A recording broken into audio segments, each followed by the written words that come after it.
been a great first half of the week for those that have been able to join us. Um, really appreciate all of you being here and participating and engaging. It's one of the things we really set out to do is spark discussion and spark these potential conversations to continue forward after the conference and throughout the year. Um, but a couple of housekeeping things first. I think if you haven't already signed in when you came in, if you could please sign in. Um, that'll give us a good idea of some contact information so we can be able to share all of this information we are collecting and gathering throughout the week. We're going to do like a post-conference email to everyone on that sign-in sheet, so you have access to all the resources, PowerPoints, and any questions. But we'll continue to monitor that throughout the year. So please be sure to sign in. Also, you can get your raffle ticket. Every day you need a new one. So if you haven't gotten a new one today, make sure you grab one. All right, yeah, get those raffle tickets. Also, I guess help yourself to some refreshments there. They'll be there for the morning. And the people on Zoom can hear us fine. Just doing a couple housekeeping checks. And again, just to reiterate for those who are unfamiliar with the building, there's restrooms down the hall. You go out these doors, take a left, take a right, and then another right. But feel free to go. Those are the only ones that I'm familiar with that we have access to. And I think that's about it. Everyone have a good evening yesterday. I mean, it was a great, last bit of summer, I think.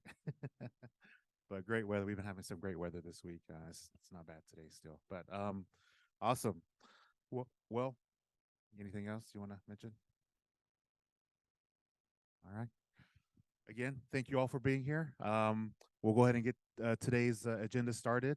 Up first, we have the U.S. Coast Guard.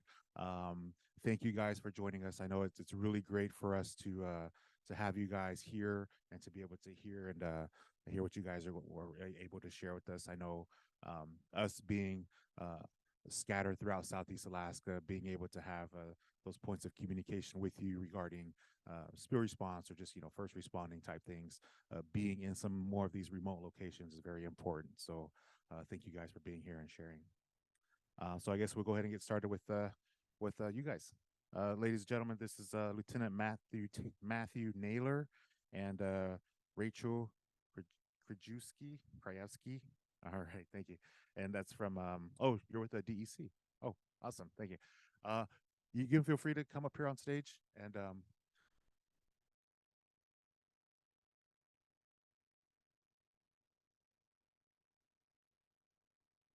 a clicker, I think.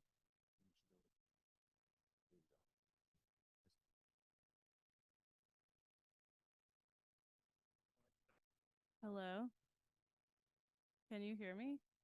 Okay, cool. Really close. Okay. Check 1 2.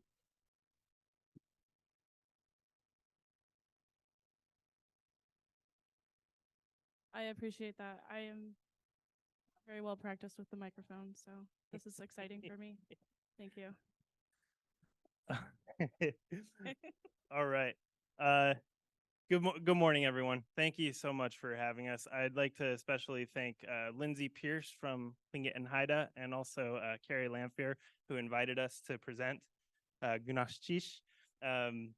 So yeah, as introduced, my name is Matt Naylor. I'm here with the Coast Guard Sector Southeast Alaska. I think this thing is advancing automatically on me. And we've also got Rachael Krajewski here. Hi, I'm Rachael Krajewski. Thank you for having me. I am with the Alaska Department of Environmental Conservation, Division of Spill Prevention and Response, Prevention, Preparedness, and Response Program in Juneau. That's great. You all get all that? We refer to it as PPR going forward. That's me. Yeah, so again, thank you for having us. And we just want to give you an introduction to federal and state pollution response in Alaska, and specifically in Southeast Alaska. A lot of people might not be fully aware of how we actually carry out response actions. And I think this is just a great opportunity to let you know kind of how it all works and what we do and how we want to work with you when we are responding to pollution incidents throughout the region. So we're going to start with talking about some of the Coast Guard response. And I'll just start by briefly talking about where some of our authority comes from. The Coast Guard, a lot of people, when they think of the Coast Guard, they think of search and rescue, and they think of some of our really high-profile missions that we do. We actually have 11 statutory missions that are codified in law and policy.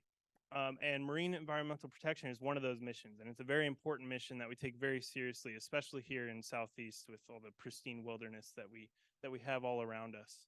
And we are the lead federal agency for preparedness and response to oil discharges and hazardous substance releases in the navigable waters of the United States. And I have here a definition of the coastal zone, some law language here.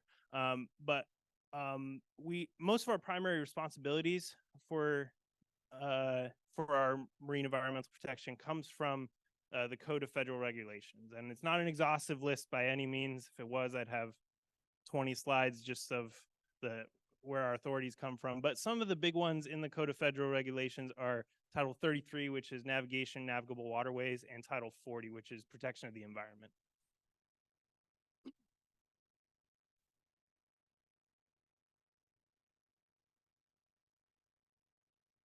There we go.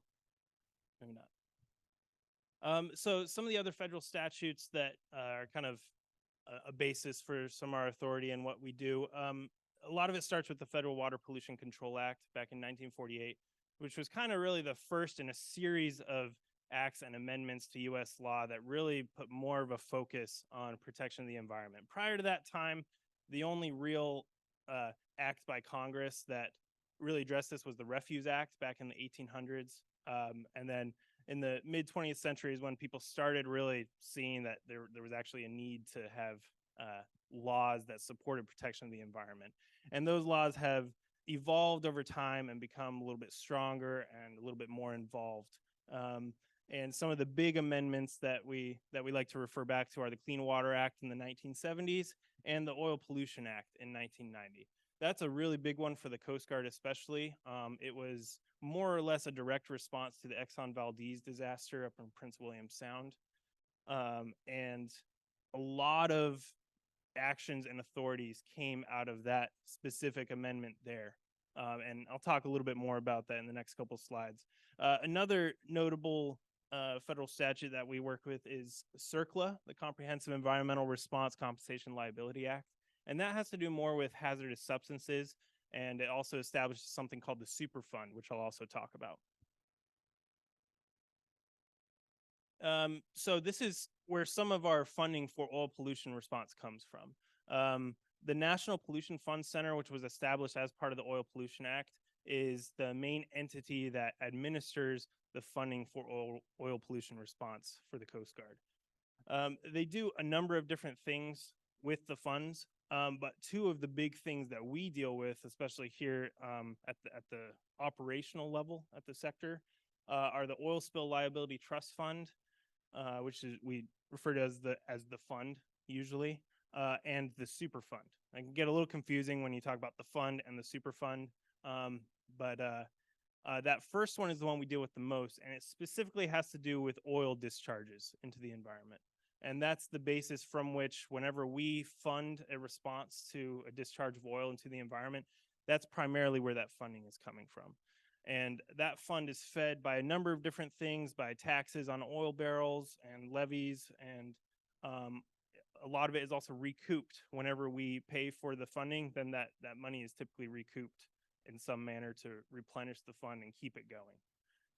And then CERCLA, again, that Superfund is also used for hazardous substances other than oil.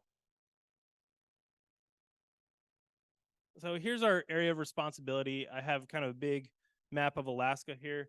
For the Coast Guard, we're split up into what we call Captain of the Port zones. And there are 3 of those zones in Alaska. We have one here in Southeast Alaska, another in Prince William Sound, and another in Western Alaska. So here in Southeast Alaska, it runs from Dixon Entrance up to just past Icy Bay, out to 200 miles offshore.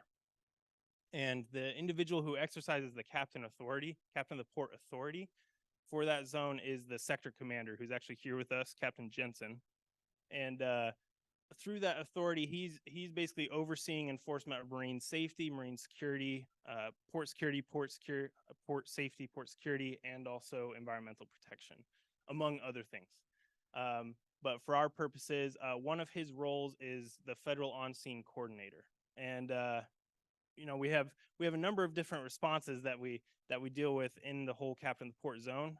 And so he can actually delegate that authority to a federal on-scene coordinator representative, one of whom we also have here with us, Chief Brett Weideman. Just some more about the AOR that we deal with. So here in Southeast, we have 3 offices that respond to these incidents throughout Southeast. We have one office here in Juneau, which is the Incident Management Division. That's what the IMD stands for. And then we also have Marine Safety Detachments in Sitka and Ketchikan. All of them, we all still report back to the sector commander here in Juneau.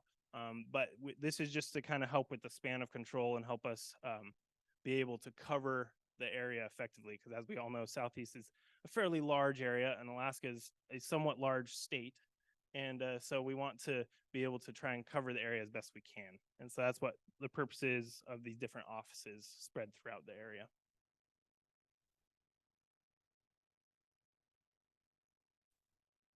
So response procedures, this is, I think, really the meat and potatoes of what we deal with from day to day. Go back. So how many of you have ever heard of the National Response Center, or the NRC? Awesome. That's a lot of people. Okay. I didn't know much about it before I came to the Coast Guard, but the National Response Center is the point of contact for whenever you receive a report of, or whenever you yourself actually see a discharge of oil into the marine environment. And not just the marine environment. They are the single federal point of contact for all of these releases and discharges into the environment. I've got the number there handy for you. I understand this might be made available after the forum. If not, it's very easy to just look up the number right there. That's who you call. It's staffed 24/7 by the Coast Guard. They take the report and then they send it out to the respective field units that are actually going to investigate the report. So that's the best place to call whenever you do receive, or whenever you see anything or you hear of anything, NRC. Once they get that notification, then, as I said, it'll be sent out to the field units, and then the response will be led by the federal on-scene coordinator representative, who is, they're on duty 24/7. We always have a FOSCR on duty to respond to these reports.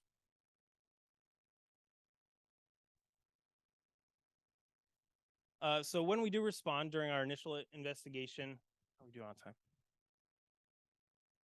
Okay. When we do respond, we have what we call 5 elements of things that we're looking for. We're looking for the location of the discharge. We're looking for the source of the discharge. We're looking for what product has been discharged. And we're looking to identify if it is a harmful quantity or reportable quantity. Those are kind of law-ish terms. For oil, any amount of oil is a harmful quantity. And then identifying the responsible party for the discharge.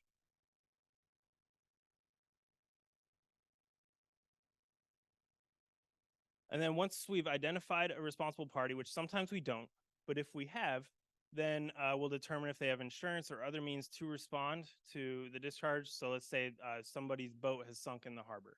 Then we identify if if they're insured or if they have financial means to respond. If they're not insured or they don't have those means, then we will open that fund that I referred to earlier, and we will take over the response. And when I say the Coast Guard takes over the response, that doesn't mean that Coast Guard personnel are out there actually cleaning up the oil or deploying the boom, but we will hire a local contractor to actually do that response, who actually has the equipment, and then we will oversee it and we will monitor their response. If the responsible party has initiated the appropriate actions, we'll just monitor the response and make sure they're doing everything to our satisfaction.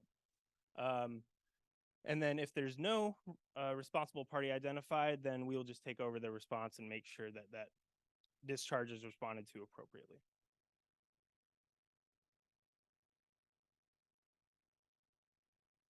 these are our priorities whenever we respond. Obviously, in any case, so if there's a vessel taking on water and there are people in danger, absolute first priority is safety of human life. Once that has been secured, and once we've ensured that nobody else is in danger, then the priority becomes the protection of the environment. And we will, this is kind of the list of things that we will really focus on whenever we're undertaking any of those responses or overseeing a response.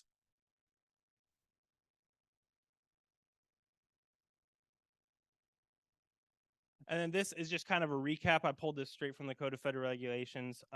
Just for in the interest of time, I'm not going to go completely through this, but this is kind of just a table form of what happens whenever an incident occurs. And I'll be happy to talk more about this after the fact, but I want to give Rachael some time as well.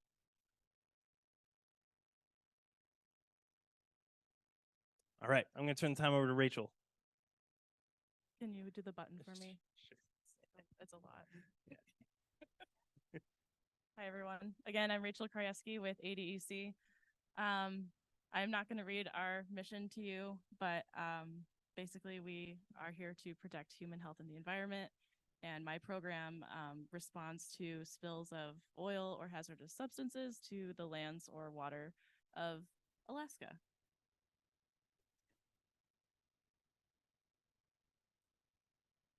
Here we have some handy statutes which give us the authority to do what we do.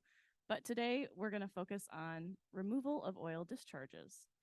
And I'm losing my voice, and I want you all to know that that requires a responsible party to contain and clean up a spill. So kind of like what Matt said, DEC, we are not actually usually out there cleaning up oil ourselves. We are here to help. We are here to give guidance and to make sure that it's cleaned up to the state standard.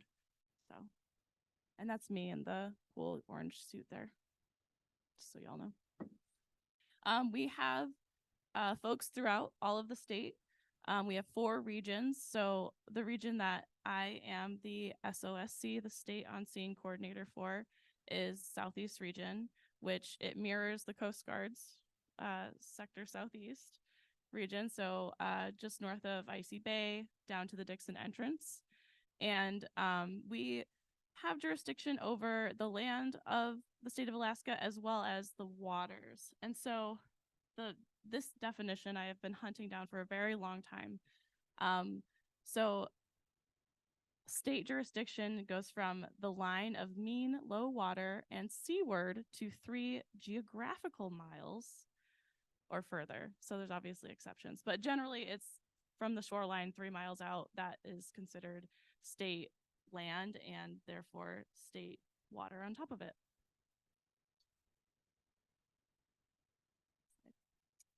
What do you do if you have a spill?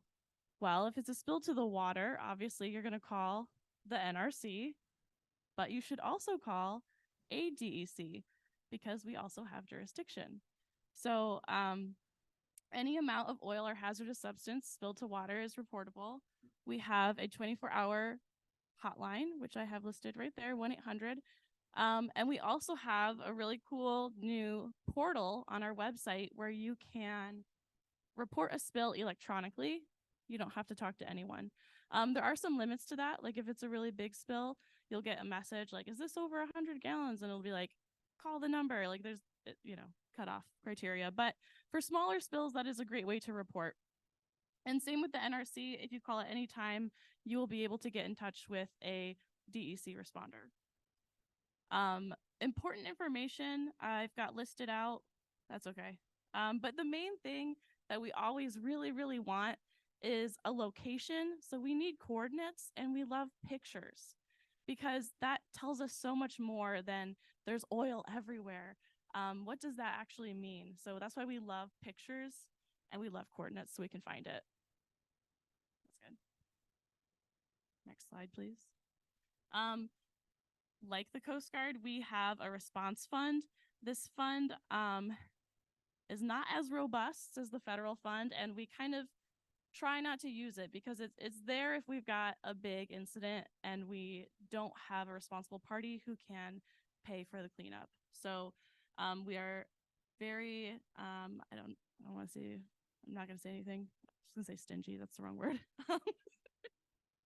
We are discerning when we choose to open the fund. And so because it is the money coming in is, you can see 1 cent per barrel. So that's per barrel coming down the pipeline in Alaska goes into that fund. So it's recharged pretty slowly. When we do have a spill where there is a responsible party and the state has spent their own money, we do cost recover as well. So unfortunately, we don't have just like a grant or like free money to give out. So we are always looking to the responsible party to clean up their spill and hopefully to pay for it too. Next slide, please. Sorry. Okay, ADC expectations. So when you have a spill, we are looking to the responsible party. So that's the person who owns the tank that spilled, or the person who owns the property where the tank was that spilled. The responsible party must investigate, contain, and perform cleanup of that spill. So in this picture, I have, this is a recent cleanup we did. This is the House of Wickersham in Juneau up on 7th Street, if you're familiar. They had a heating oil tank that spilled quite a bit of fuel, and we had to go and we helped them excavate and take all of that impacted soil to Bicknell Inc. in Juneau. So we have to make sure that impacted material is also disposed of properly. That's all I'm going to say. Next slide, please. To add on to that, like I said, we are looking for the responsible party to do the cleanup. We will help you though, right? So most people are not ready to clean up a spill in their backyard. And so that's why we're here to help you, give you guidance, give you resources. We can even show up and put some boom in your creek, as Rachael is pictured doing so here. And, you know, we really try to guide homeowners and responsible parties, and we'll only take over if it's absolutely necessary. So, and we also have the same option where we would hire a contractor. When is the response over? Cleanup will continue until the lowest practicable level of contamination is achieved. So my program is able to close cases with a little bit left in place. How do we make that decision? We take into consideration the receiving environment. Is it a children's playground, or is it, you know, a dump site? You know, those are things that are important when considering how clean is clean. We want to know amount and type of the product. Is it just gasoline, or is it something more nefarious? Not to say gasoline is not harmful to the environment. And so those are the things that we're taking into consideration, how much is left. And if we have different constituents, we have, what's the word? We have limits, quantifiable limits, and we can do sampling to determine if it's clean to our standard. Next. And I'm done. All right. Thank you, Rachel. So one thing we want to talk about here too is also the area contingency plan and specifically geographic response strategies. So I'm going to try and go through these fairly quickly in the interest of time because I want to allow time for questions. So area contingency plan, it's required for each region per the National Contingency Plan under the Oil Pollution Act. And we have 4 area contingency plans in Alaska, and we have 1 here for Southeast. It's developed by the Area Committee, which is made up of federal, state, tribal, local, and industry representatives who all kind of collaborate together, and it's reviewed annually. And the contingency plan is basically, it's exactly what it sounds like. It's, I think I have it on the next slide, actually. But it has all these components that basically address the potential for spills and discharges in the region that it covers. So these are the main components of it. It has an introduction and explanation of policy. It talks about a framework for the response itself, as far as how it will be organized and how the different agencies will kind of come together in the incident command system. It has references about the different types of hazardous substances, as well as a brief portion about marine firefighting. And then the appendices also have some pretty important information, including scenarios of worst case discharges or average most probable discharges. And we use those scenarios as kind of, like it says, a worst case, and how would we respond to a worst case scenario? And then we can kind of dial that back for smaller responses. A big part of the area contingency plan as well is what's called geographic response strategies, or GRSs, which basically provide us kind of a template of response for sensitive areas throughout the AOR. There's over 700 of these sensitive areas identified across the entire state. I don't have the number for just in Southeast, but it's a lot. It's a significant number. And they've been identified over the years using various methods. A lot of it is based on input from local communities. And it basically gives initial responders a framework to build off of when they're responding to an incident. It's not prescriptive. It's not a required response strategy, but it's a framework that allows us an effective place to build off of to protect environmentally sensitive areas. And they are publicly available on the DEC website. And I've got a couple examples of just what they look like currently. And then Rachel's going to talk about the future of the GRSs.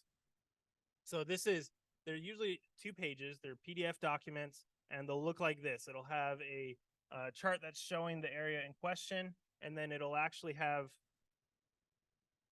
ooh, this has a laser.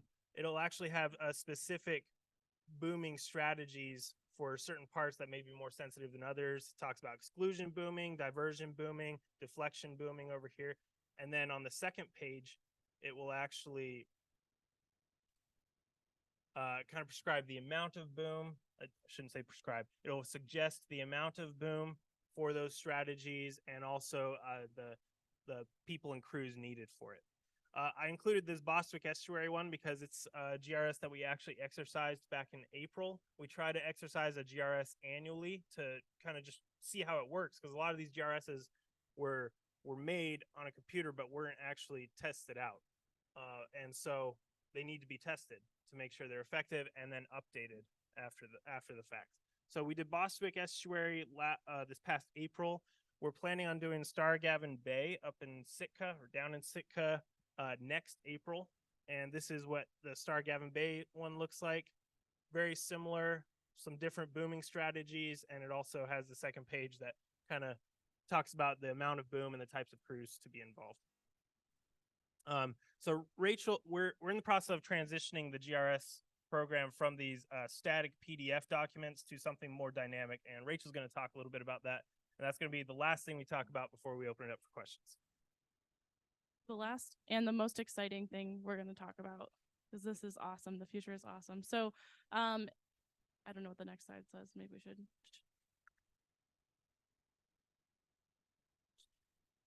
Okay, that's okay. So previously our GRS strategies were all in PDF format. So they were kind of a static document, as Matt mentioned. And we are moving forward to convert those to a GIS platform. So what that will do is that will allow us to have a lot more information on our maps. It will allow us to make updates much more quickly, because in the past we would test the GRS and then it was a big process to actually get the PDF updated with our findings. So the goal is to streamline that process and to also make it something a little more user-friendly and something that the public can even submit recommendations from, rather than just it being like the Coast Guard and ADEC. So next slide. This is the, yeah, this works. It's fine. This is the homepage for the new project, the GIS hub. It is not fully up and running yet, but it will be coming soon. Let's just keep going. Here we go. So it will have elements of Arctic Irma. So that means that we will have so many fun layers that you can put on your map depending on what you're interested in. So say you want to see what anadromous streams are in the area, you can have a layer for that. You want to see Are there any historical sites in the area, which I know most of them are not listed, but some of them might be, and you can throw that on the layer. So those are the kind of things that can help make this a lot more up to date, a lot more user friendly using Arctic Irma. Next, there is going to be a phone app, which is really awesome because you can take your phone out into the field. It works offline. You can upload suggested changes using the app. And then when you come back, say you were out of service offline, you can come back to the office and you can upload it then. So it really makes it so you can be in real time making updates, very user friendly, hopefully. Let's see, other things that we want to see in this. We want to see information about our, let's just go through them. I'm not going to read off that. Next. Okay. Facilities. So we've got lots of oil terminal facilities in Southeast. That is information that can make it onto a handy layer so you can have awareness of what is in the area, what risk factors are around. Next slide, please. Let's see. Protected areas. You can know that with the new app. Vessel traffic, this is important. So this will tell you, we have vessel traffic studies. We have this information. That is something that we can incorporate into the new app so we can have awareness. Is this a high traffic area? If we, what strategies are we going to use? And is it going to get jammed up by traffic? And this is more stuff we can have. Next, please. And if you want to share your thoughts and dreams about this transition, I would like to invite all of you to the Southeast Area Committee meeting, which you can find on the link right there. One thing we really want is we want more input from the community. We want more input from you all here in this room, and we are trying to do better about that. And so that's kind of a big hope that an outcome of this will be that, there's more community involvement, more community input, because you all know a lot more than we do about Southeast Alaska. And so we need your help. Any more slides? If you have any ideas, please email us here, decsparplanning@alaska.gov. I also have a small amount of business cards I will leave behind for everyone. And I think that's it. Is that it? The suspense. Do you all have questions? Please. We have 3 minutes. Yes. Thank you. Thank you. Yes. Hi, good morning. Thanks for that. Did you say this app is out or it's in the process of being developed?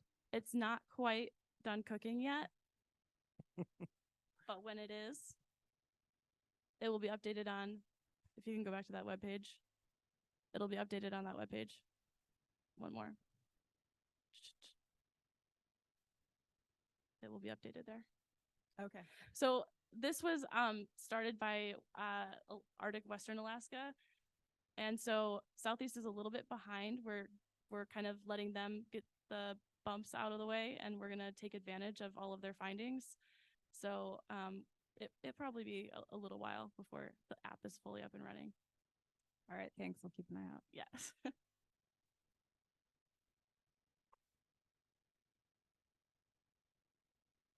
On anything? Wow, that's cool. If we have input, then we will take that input and put it into our stuff that we have now. So if you have zones are posted on the DEC website, if you go to those zones and you look at them and you can see where those strategies are located at and where they're at. You can see what resources that we're trying to protect. And if there's something that we're missing, because we're only as smart as our experience and background. So if there's stuff that's missing, we'd be happy to collect that information and use it to help make better strategies.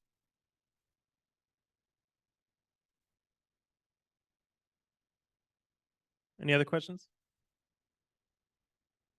Thanks so much. I'm just a little bit curious. I imagine, well, there is obviously a time sensitive component to responding to a spill. Are you able to move forward with any of the response while you're sorting out like who is the responsible party and things like that? Could you describe that a little bit? Take this one. Yes, great question. Thank you. Yes, absolutely. We can open the fund right away because we can always turn it back off. So if we see something and kind of the hairs on the back of our neck stand up and we see that, okay, this is going to be a big spill and needs to be responded to immediately. And the responsible party, we don't know who they are, or they're maybe not responding as quickly as we'd like based on the totality of the circumstances. We could just open the fund right away and start sending people over as needed. There's not like a specific amount of time that we have to wait. Yeah. I miss anything on that, Brett or Captain? Sorry. We don't have to wait for a spill to happen either. If we see something that's a potential, then we will respond to that too. That's part of our mandate, is to potentially prevent things from happening if we know something is going to happen. So we'll take reports of not just the spills, but of potential spills. And we've had things like vessels that have lost power, and we make sure that if we know about them, we make sure they stay offshore or keep them from going aground, and we'll use every resource that we can to prevent a spill from happening too. Because it's always better to keep it in the boat than it is to clean it up after it gets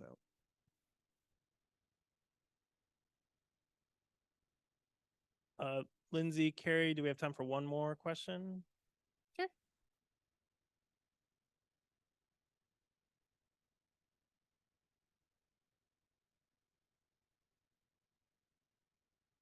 You might have answered this while I was having a attack of tea.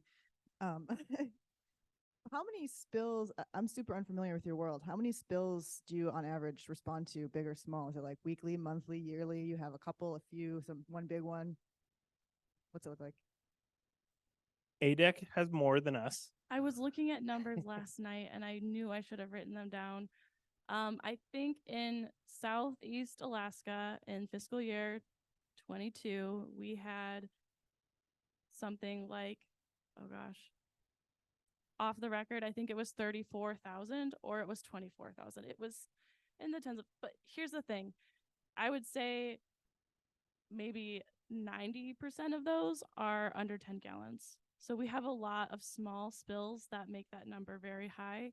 And then a few big spills that make the total volume a little bit higher. I don't know what the total volume is though. It's similar for the Coast Guard too. Those NRC reports are for any amount. I talked about harmful quantity versus a reportable quantity earlier. A harmful quantity of oil is anything that causes a sheen or sludge or emulsion. A drop of oil can do that. So by law, whenever even just a drop of oil is spilled into the environment, then an NRC report needs to be made. And we respond to every one of those NRC reports. So I don't have the exact number off the top of my head either, but it's quite a few. And a lot of them are those smaller spills. And we investigate each one and then determine the appropriate actions from there. But it's in the hundreds and thousands each year. All right. Any questions for Matt or Rachel? Any last questions? Sorry. Captain? I did want to say that, and I was reminded that we do have pre-positioned equipment put in different areas in Southeast Alaska. And the state and the Coast Guard has partnered to get that equipment out to the smaller communities. So there are Conex boxes with equipment in them that can be deployed. And then we've worked with CPRO and other agencies to make sure that there are people who know how to deploy those pieces of equipment. And if you're outside of Southeast Alaska and Western Alaska or the Valdez area, I'm more than willing to send your contact information so that you can reach out to those points of contact and find out where that equipment might be and how to use that equipment. Can I share one parting word as a PSA to the good people here? Check your home heating oil tanks if you have one. Yeah. They spill and they're really messy. So check your lines, check your filters, and check the bottoms because those can corrode and cause a spill. And gosh, they're really messy. So Go home and check your tanks. Thank you. Thank you. Thank you. All right, next up we have Flannery Ballard from ADEC. Test, test. Can everyone hear me okay? All right, so while we're waiting for this break, this is actually a great segue. I'm going to be talking about what happens after something spills. Rachael was just telling us that she can close sites with a little bit of contamination left in place, but there are times when we can't get it all up. There are times when we can't get it all out. And so those sites are going to be transferred to our long-term management in contaminated sites. I used to work in contaminated sites. I've just switched over to a program called Brownfields. And so I'm going to be talking a little bit about brownfield properties, but this is an excellent segue from Rachel's presentation into what we're going to be talking about today. Am I good to go? Slides. Okay, so good morning, everyone. My name is Flannery Ballard. I'm a project manager over at the Alaska DEC. Like I just said, I work in the Brownfields program. Before I start, I just want to say thank you very much to Tlingit and Haida for having us here today. We really appreciate working with all of our partners out here. We really appreciate any sort of education, outreach opportunity, and I look forward to working with all of you in the future.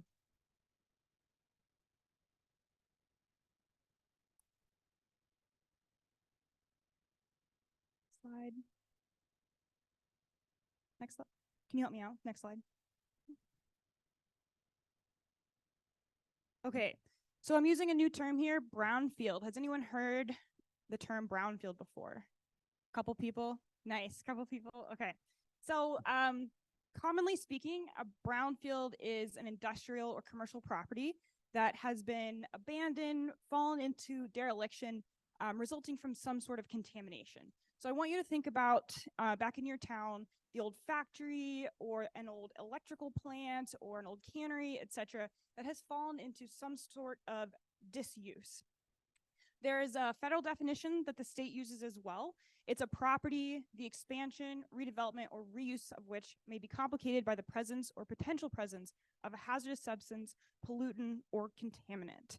So the reason that we are kind of concerned about definitions is because in order for a property to receive brownfield funding, it has to meet the federal definition. It also has to be, an application for funding has to be submitted by someone that is an eligible party. That's usually someone that is not responsible for the contamination, they're a third party. And the property, the community, the submitter must also have an idea for a reuse of this property. So say you want your old factory in your town to be converted into a community resource. You want a swimming pool, and there's this great place in town. You can submit an application to a brownfield program for funding to help clean up that property, to help investigate it, to help basically flip it into a community resource. The reuse part of this is pretty important. Next slide. Okay, so Alaska brownfields. We have a lot of them in the state of Alaska. They are found in every city and borough. They're in rural areas, they're in urban areas. They're basically vacant, underused properties. And the reason that we have a lot, they're everywhere, not just in Alaska. We have a lot because of changing resource uses throughout the state. You can think about abandoned tank farms, old schools, old canneries, former shooting ranges, dry cleaners are a big one, gas station, mine sites, and rural dump sites. So they're found absolutely everywhere in any community, irrelevant of development status. Next slide. And typically, Alaska brownfields like to be, or I would say people convert their brownfield projects into a number of different things. Community centers is a big one. Historical, cultural, education centers is also pretty popular for reuse. We also have a lot of people that want to flip these contaminated properties into subsistence areas for fishing and berry picking. Recreation and green space, gardens, affordable housing, commercial buildings, mixed use, etc. And there's a lot of different funding sources out there to help develop and reuse these properties. Next slide. So who are we? The DEC Brownfield Program. We are one of many programs out there that falls, that's funded through CERCLA. So we were just talking about CERCLA, which is the Comprehensive Environmental Response Compensation and Liability Act, are funded through Section 128A. They're one of many what's called an STRP, a State and Tribal Response Program. We, the DEC Brownfield program, we're housed within the DEC Contaminated Sites program. So we work a lot with contaminated sites. Those that are eligible for DEC or Brownfield funding get kicked over to us, and we can help them assess, we can help them fund redevelopment, etc. Our program began in 2003. We started assessing sites in 2005, and we began cleanup services in 2014. We are super excited about the bipartisan infrastructure law. It's given us additional funding, so we've been able to expand our team and help Alaskans redevelop properties across the state. Next slide.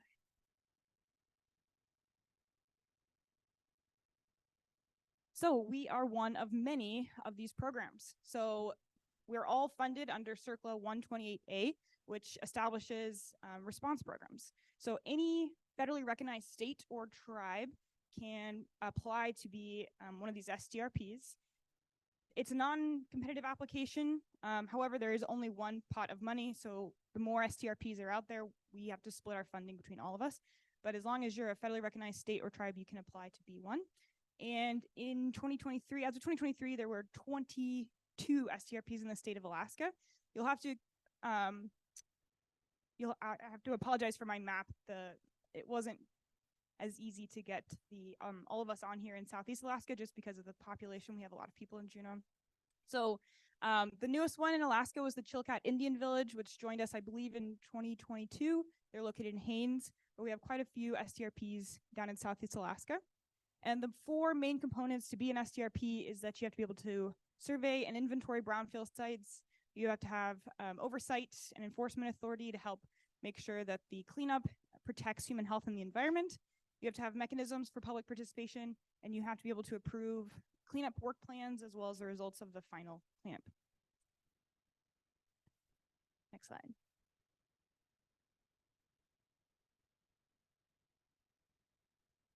Okay, so the Brownfields program, we do a lot more. We provide site-specific technical assistance to projects.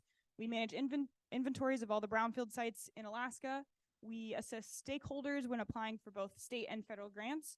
We provide regulatory guidance. I love to talk about 18 AAC 75 and 78 all day long. So if you have any questions about federal or state regulations, please reach out to me.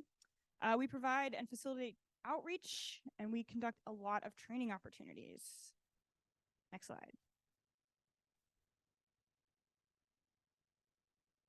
So one of the main services that the DEC Brownfields team offers is what we call DBAC services. So these are going to be DEC Brownfield Assessment and Cleanup Services. These are competitive statewide grants. They're technically grants. They are more akin to services. So if you apply for a DBAC grant and you're awarded one, the DEC will help provide these services. We'll go out, hire contractors on your behalf. We'll take care of a lot of the really annoying paperwork, et cetera, and we'll help you sort of guide your project through the brownfield funding cleanup process. These types of services include property assessments, cleanup plans, phase 1, phase 2, brownfield cleanup alternative plans, hazardous building material surveys, just a whole range of different services that we can offer to help assess what's going on at your property and help you think about ways to reuse it.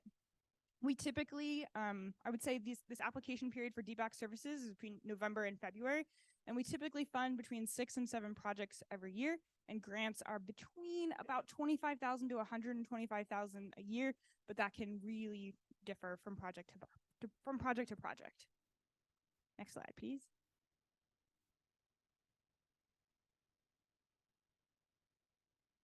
So we maintain an inventory. You can find on the DEC webpage, the CS database is contaminated sites. A subsection of contaminated sites are going to be brownfield properties. And so you'll find that we track and monitor all of our brownfield projects. You can find the different types of activities that are going on all across the state of Alaska. Next slide.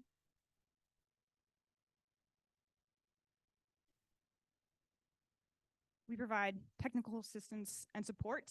So communities that can apply for different types of grants, both state and federal, we can write letters of support for your project, eligibility determinations, etc. So if you have a project that you're really excited about, but you need that last little email me and we can definitely go about helping write support letters for your project. Next. We do a lot of outreach and education. This is one of my favorite facets, just teaching people about brownfields opportunities, trying to get redevelopment happening, trying to help people clean up their communities. We have lots of videos, webinars and training. Presentations are archived on our website. If this presentation, this 101 isn't doing it for you, my boss has a much better one online that you can watch. There's funding opportunities. We have lots of resources for other TRPs out there. So there's a ton of information on our website. It can be a lot. So if you have questions, you're like, I'm looking for this type of resource, just email us and we can help you navigate the website as well. Next, please.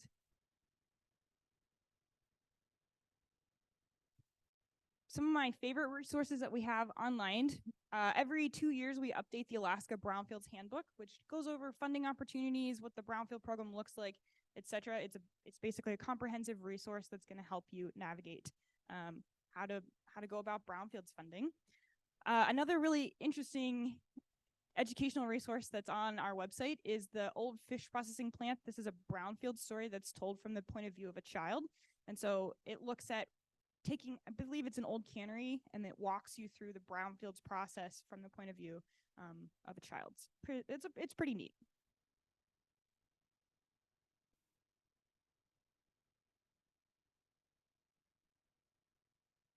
Okay, we also have fact sheets and case studies for you to study and learn about. We have some successful brownfield stories on our website. We have fact sheets that go over liability issues, funding resources, frequently asked questions is a big one. There's some hiccups with petroleum funding, with federal, with CERCLA, et cetera. And we have, like I said, some successful case studies if you're interested about brownfield successes in Alaska.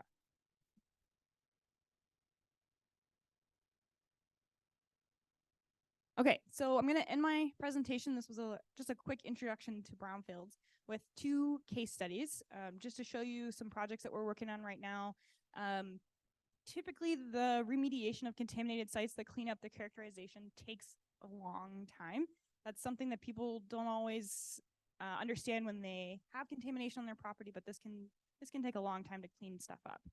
So our first case study, next slide, please, is the Cake former elementary school. I know we had some people in from Cake today. I'm excited to make your acquaintance because I just been assigned to this project. So the Cake former elementary school has been a contaminated site on the CS database. They had a petroleum spill a couple of years ago. It's since been cleaned up, but the school itself is in bad shape. So these are pictures, they're kind of hard to see, but the roof has basically caved in. The school was built in the 1950s. It's become derelict, it's abandoned, and it's really of no use to the community. So Cake applied for DBAC services. They applied for brownfield funding, and they were approved. So in 2015, we helped them perform a hazardous building materials survey. And that's basically where contractors went out and they took a look at the school and they said, what's the problem? What is out here? Is there anything that we need to worry about in terms of contamination, or are we good to go to just dispose of the school, knock it down, and not worry about it? They identified asbestos containing materials. That's a bad one. They identified potentially lead-based paint, which is another rough one. And they also identified PCBs, polychlorinated biphenyls. And so these 3 things sort of put a little bit of a stopper in their plans for disposal and demolition of the school. So they applied, I should say, once you apply, you basically are in the pipeline. So in 2016, we then went back to the drawing board and said, okay, now that we know what's here, what's contaminating the school, what can we do about it? So in 2016, they did an analysis of brownfield cleanup alternatives and ABCA to identify options for cleanup. So looked at different options. Most of the time in Southeast Alaska, you have to ship your waste off island, which is very costly. So they estimated about $2.6 million was needed for the demolition and disposal of school, which is a hefty price tag. Just due to COVID, passage of time, etc., prices have increased since this estimate was given. In 2023, Cake was awarded a $2 million competitive EPA grant, which we were very, very excited about. However, like I said, with cost of living going up, inflation, etc., revised costs to demolish and dispose of the school are now about 3.7 million. So we are working with Cake right now. I believe last week a contract was awarded to start looking at reuse planning. So we're going to be looking at other sources of funding to go after to help them dispose of the school, demolish the school, and then what funding resources are out there for redevelopment. So there's actually a ton of money out there right now with the bipartisan infrastructure law. There's different avenues that you can pursue. If you go with affordable housing versus a community center, there's a ton of funding out there to help you redevelop these properties. So part of the reuse planning that we're going to be doing with Cake is to look at the different avenues that they can pursue for redevelopment, what funding is out there to help them achieve the goals for their community. So this is Cake right now. We're still working with them to navigate their brownfield process, but they've been doing a lot of really good work. Our next case study.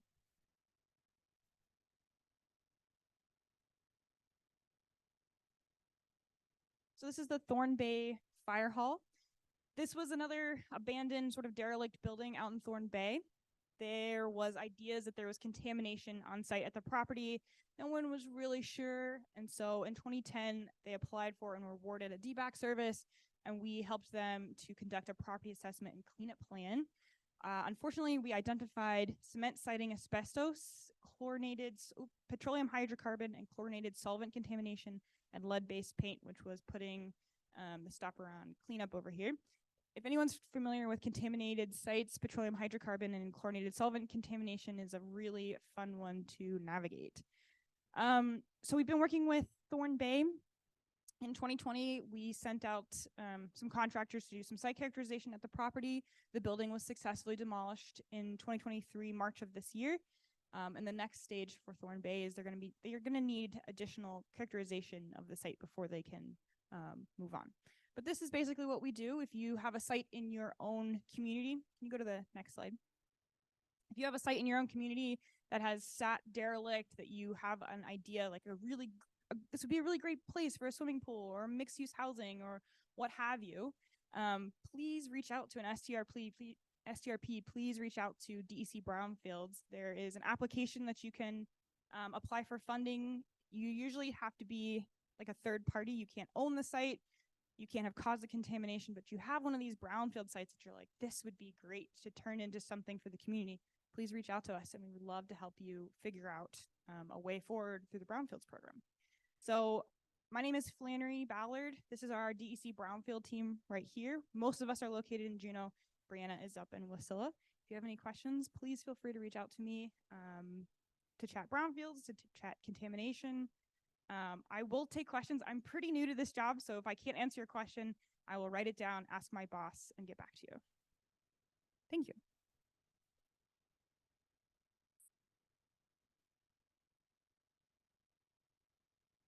Any questions?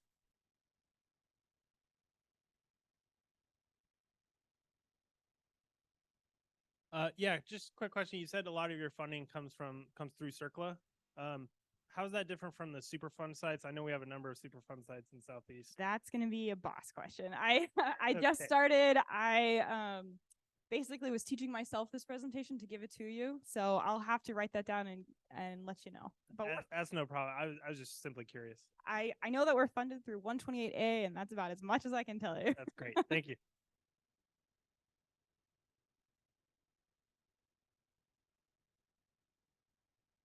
All right. Any other questions? Yeah. Hi, Flannery. Hi. In regards to working with tribes, as you know, tribes are ineligible, Alaska tribes are ineligible to get Brownfields grant. What recommendation would you have for tribes who may need to do Brownfield work? And would that be to reach out to you guys, or? That would be my first step. There are ways to navigate funding processes. We try really hard to find loopholes and wiggle room here and there. Like I said, I'm brand new, so I don't have all the answers right now, but I would say reach out to us, start a conversation so that we can try to find a way forward together. That would be my advice. And just to give everybody a heads up for tribes, tribes are eligible for the STRP grant, the State and Tribal Response Grant, but not for the Brownfield grant. And part of that is due to the policy aspect of tribes not having land in Alaska. And so that one of the other things that we're looking at too is eligibility of tribes with land in a trust. So that's something that we'll find out here later on. Thank you. Yeah. Good morning. I just stepped in. Sorry I'm late, but regarding the question, I heard the comment that natives in Alaska don't have any land. But I took a federal Indian law class in federal Indian law in Alaska. And the bottom line is we don't need dirt. We already have proof we've been here. Good morning.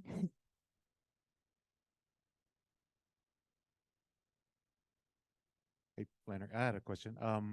Regarding the DBAC application, well, I guess maybe even Brownfields, so like if someone was awarded that grant or the funding for cleanup, my understanding is it would include like obviously the cleaning up of the site and disposal. Does any of that funding go towards like the does any of that funding go towards the building of whatever is proposed for that site? As far as I've understood, we are here to help reach the cleanup and the assessment of the property, and the development aspect is outside of that. As far as I have understood, I could be misspeaking. Like I said, I'm pretty new to this position, but that is my understanding. Thank you. We can, although, help you identify funding that's available and out there, like we're doing with CAIG. There are a ton of different grants, et cetera, out there. So we would love to help you find funding for whatever project that you have in mind. Thank you.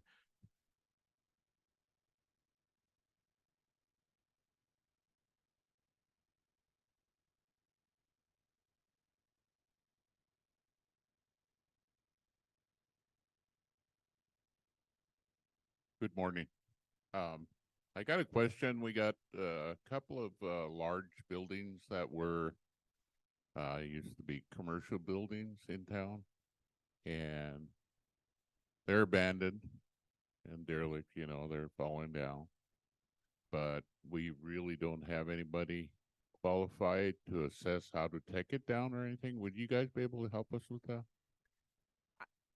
It's hard to say just standing right here. If you wanted to send me an email and stuff, we would love to chat with you about the eligibility of those properties or applying for DBAC services. Commercial, industrial, abandoned property, that's sounding like a yes, but I'd have to know more about those specific properties. But definitely, I can come chat with you after, give you my email, and we can definitely set up a meeting to talk. All right. That's probably a city problem with the tribe, so I'd have to get him to. There are some eligibility requirements, so we'd have to chat, get people involved, and I'd probably loop my boss in just because he knows more than me. All but right. But we're always happy to talk and to chat and to brainstorm ideas. If Brownfields isn't the right path, there are other ways that we can look for funding, help you clean up, et cetera, et cetera. So I always recommend reaching out to us, and we can move forward together. Yeah. Okay. But, you know, because it's a real hazard, you know, so that's the only reason why I bring it up. Yeah. Thank you.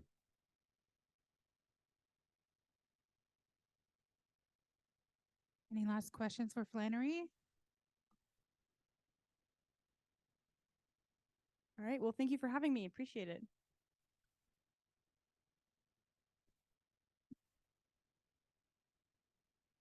All right, let's take a 15-minute break. We'll see you back at, can't do math, 10:04. All right. Again, thank you all for the morning participation and engagement. Some great presentations we had this morning. We'll go ahead and get started back. Up next, we have the Shellfish Toxins brought to us by Sitka Tribe of Alaska and SEATOR. All right. Here we have Shannon and Kari. Welcome. All right. Good morning, folks. My name is Kari Lanphier, and I work with the Southeast Alaska Tribal Ocean Research Consortium. I'm Shannon Cellan. I am the Environmental Lab Manager for the Sitka Tribe of Alaska. And today we're going to be speaking about some of the work that the Sitka Tribe of Alaska, SEATOR, and then the SEATOR partners have been doing really for gosh darn near a decade here coming up. So we're just going to share some of the updates we have from the lab. The first thing, we've been here, it's Wednesday, but always important. We want to start off by just recognizing where we are today and where many of our partners are throughout the region. So you all know this, we're in Tlingit, Haida, and Tsimshian territory here. All right. So SEATOR is an organization that in 2013 was really just an idea. Many of the tribes in the region had recognized that harmful algal blooms, or the phytoplankton that can be in our water column, it's what changes our water column from being able to see all the way through it when we're standing on the docks in January and February to really cloudy and murky when we're looking, staring down in May and June. It grew from all these tribes in the region recognizing it as a similar problem. The picture on the top, I like to share that because that was the last time we were together pre-COVID. So this was the SEATOR workshop that we put on in Sitka in 2019. And then we didn't see each other until last fall here in Juneau at previously the Southeast Conference. So as you can see from these pictures here, it's a large network. There's lots and lots of us throughout Southeast. And this is us getting together and doing the training work that we've prioritized over the last few years.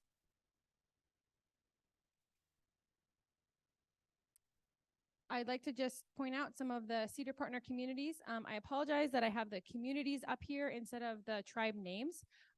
It would be just like a lot of words and they wouldn't fit on the slide. So if I could have anyone who's a SEATOR partner, if you're a tribe in the region who's been doing some of this work together, could you just raise your hand so we can see folks? Yeah, lots of folks from all over the region. Get ready. You know how I do my presentations. It's just going to be call out after call out to all of you folks in the community. But as you can see, we go all the way up through Yakutat as our northernmost tribe, and then all the way down to Metlakatla Indian community as our southernmost slide, and it's most of the tribes in between.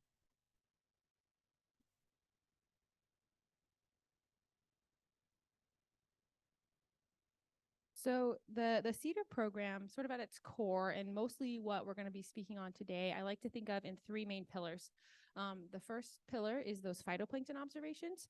So that's where we're looking in the water to see if there's a mechanism for toxicity. So Shannon's going to share a little bit more about some of the specific phytoplankton we're concerned about, those harmful algal bloom species. But we know they're out there. We know they're in the water. They always have been. And we use our phytoplankton observations to look to see if there's a mechanism in the water at that time. The second piece is shellfish toxin testing, which is really where the Sitka Tribe of Alaska Environmental Research Lab, or Shannon's shop, that's where they really shine. They're doing all the testing day in and day out for these different toxins throughout the region. And then the third is, of course, communicating those results so folks know what that looks like in as near real time as the lab can produce these results. So we're going to kind of walk through each of these pillars a little bit more specifically to learn more about them.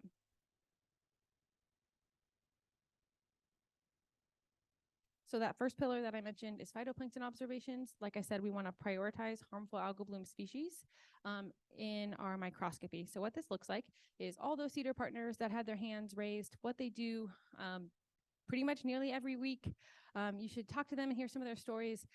Kim in Wrangell, it doesn't matter if it's snowing and that road is totally iced over and she has her children in tow. She is still down on that beach in the water, which I just think is incredible. This picture here is one of our student interns, Morgan, who's taking a phytoplankton net tow. So what that's going to look like in real time is they're going to take that net, they're going to put it into the water column, and they're going to drag it through the water column. Sometimes we talk about it like walking a dog, and that is going to collect. Sometimes some folks like to call it hunting for phytoplankton. And we're going to collect that all in that little bottle that's there near Morgan's feet, and then they're going to take it back to their laboratories, to their offices, and put it underneath the microscope. And what they're really looking for, our priority species, are these three on the left. So the first is Alexandrium. Alexandrium in our region here is the culprit for causing paralytic shellfish toxins, which you're going to hear us say quite a few times today, which is responsible for paralytic shellfish poisoning. Often in our region, you'll hear people just refer to it as red tide. So those are all going to be sort of in that same space, PSTs, PSP, or red tide. The second we're looking at is Pseudonychia. And then the third is Dinophysis. I think it's important to share that we know they're called Alexandrium and Pseudonychia and Dinophysis, but often amongst ourselves when we're chatting, right? We're like, oh, did you see any evil hamburgers today? And that's going to be that top Alexandria. Pseudonycha, evil kayak. Do you have any evil kayaks in your sample? And then Dinophysis. Does anyone have any? What would you call the Dinophysis? Kool-Aid, yeah, evil Kool-Aid man, as we will, right? So these are some of the just the nomenclatures that we use. These phytoplankton observations inform the shellfish testing. So folks are going out every single week, rain or snow, summer, winter, they're going out every single week, and they're doing that tow, bringing it back and looking at the microscopy.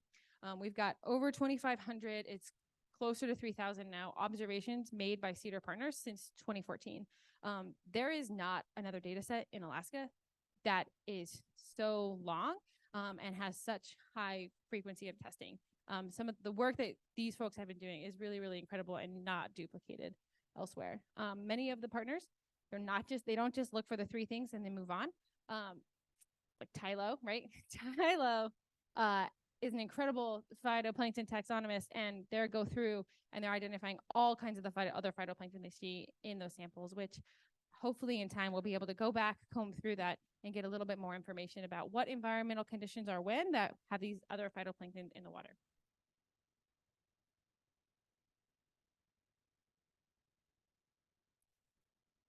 I think, most of us live in Southeast. If any of us live along the coast, we know that we visually see these changes throughout the year. And the phytoplankton work can inform some of these changes that maybe we don't see every year. So these pictures are from 2019. And who remembers 2019? Just shout it out. What was that summer like for folks who are here? Hot, right? Super hot, sun all the time, muskegs dry, even into September. I can remember I was hunting on Labor Day weekend. I was up high, and there was no water. There was literally no water in any of the muskegs up high. I live in Sitka, and that's not normal. And so some of these pictures, these are from Juneau and then Sitka. Did anyone else see this in 2019? Their waters turn like a teal, a turquoise. Yeah, like you live in like the tropics, but you're at like 55 to 60 degrees north. We were able to see this. We had our folks go out and do phytoplankton sampling. They dragged that net through the water, brought it back to the lab, and they were able to see that it was a coccolithophore, which when you think coccolithophore, that's where like chalk comes from. They're really, really small. This is Haynes in that same time period, Meredith, yeah. And so they're really, really small. They're basically blocking the sun coming through, and so they create this like teal waters. In general, when it comes to toxicity, they're not harmful, but they can be harmful because they can prevent the sun rays from going down into the rest of our intertidal and providing, light for life in those places. Some other examples that we have, this picture on the right, or left for you, excuse me. This is going to be a picture that is taken out of Metlakatla, and you can see, I think someone said it yesterday in one of those word clouds. Juneau runs on Facebook. Sitka runs on Facebook. I think in many ways, Southeast runs on Facebook, right? You want to sell a couch? You do it on Facebook. You want to tell people about a harmful algal bloom? Facebook is the place that a lot of people are going for this. And we can see from this color that this is where sort of that adage about red tide, using that color to describe the toxicity comes from. So what was able to happen in this instance is people noticed that the water had changed colors. Folks in Ketchikan were able to go, you're over here, we're able to go to the beach, find some examples, take a sample, and then it looks like what you all see in your right there. So yes, the water's red, but at this point in time, it was not an Alexandrian bloom. It was a different species called Noctiluca. And for phytoplankton, Noctiluca are actually like pretty big, right? So you can see they're really big and blown up on that slide. And so this was able to inform what was happening. There wasn't necessarily a mechanism in that coloring that was causing toxicity. And in truth, the red tide idea, we should not hold that close to our hearts, because we can have the harmful algal bloom with Alexandrium in the water. In fact, it's likely that when we see these harmful algal blooms of Alexandrium in the water color is not going to change. It's not going to change to red. So really important to know your water can be clear and look pretty good in that regard, and there could still be toxicity.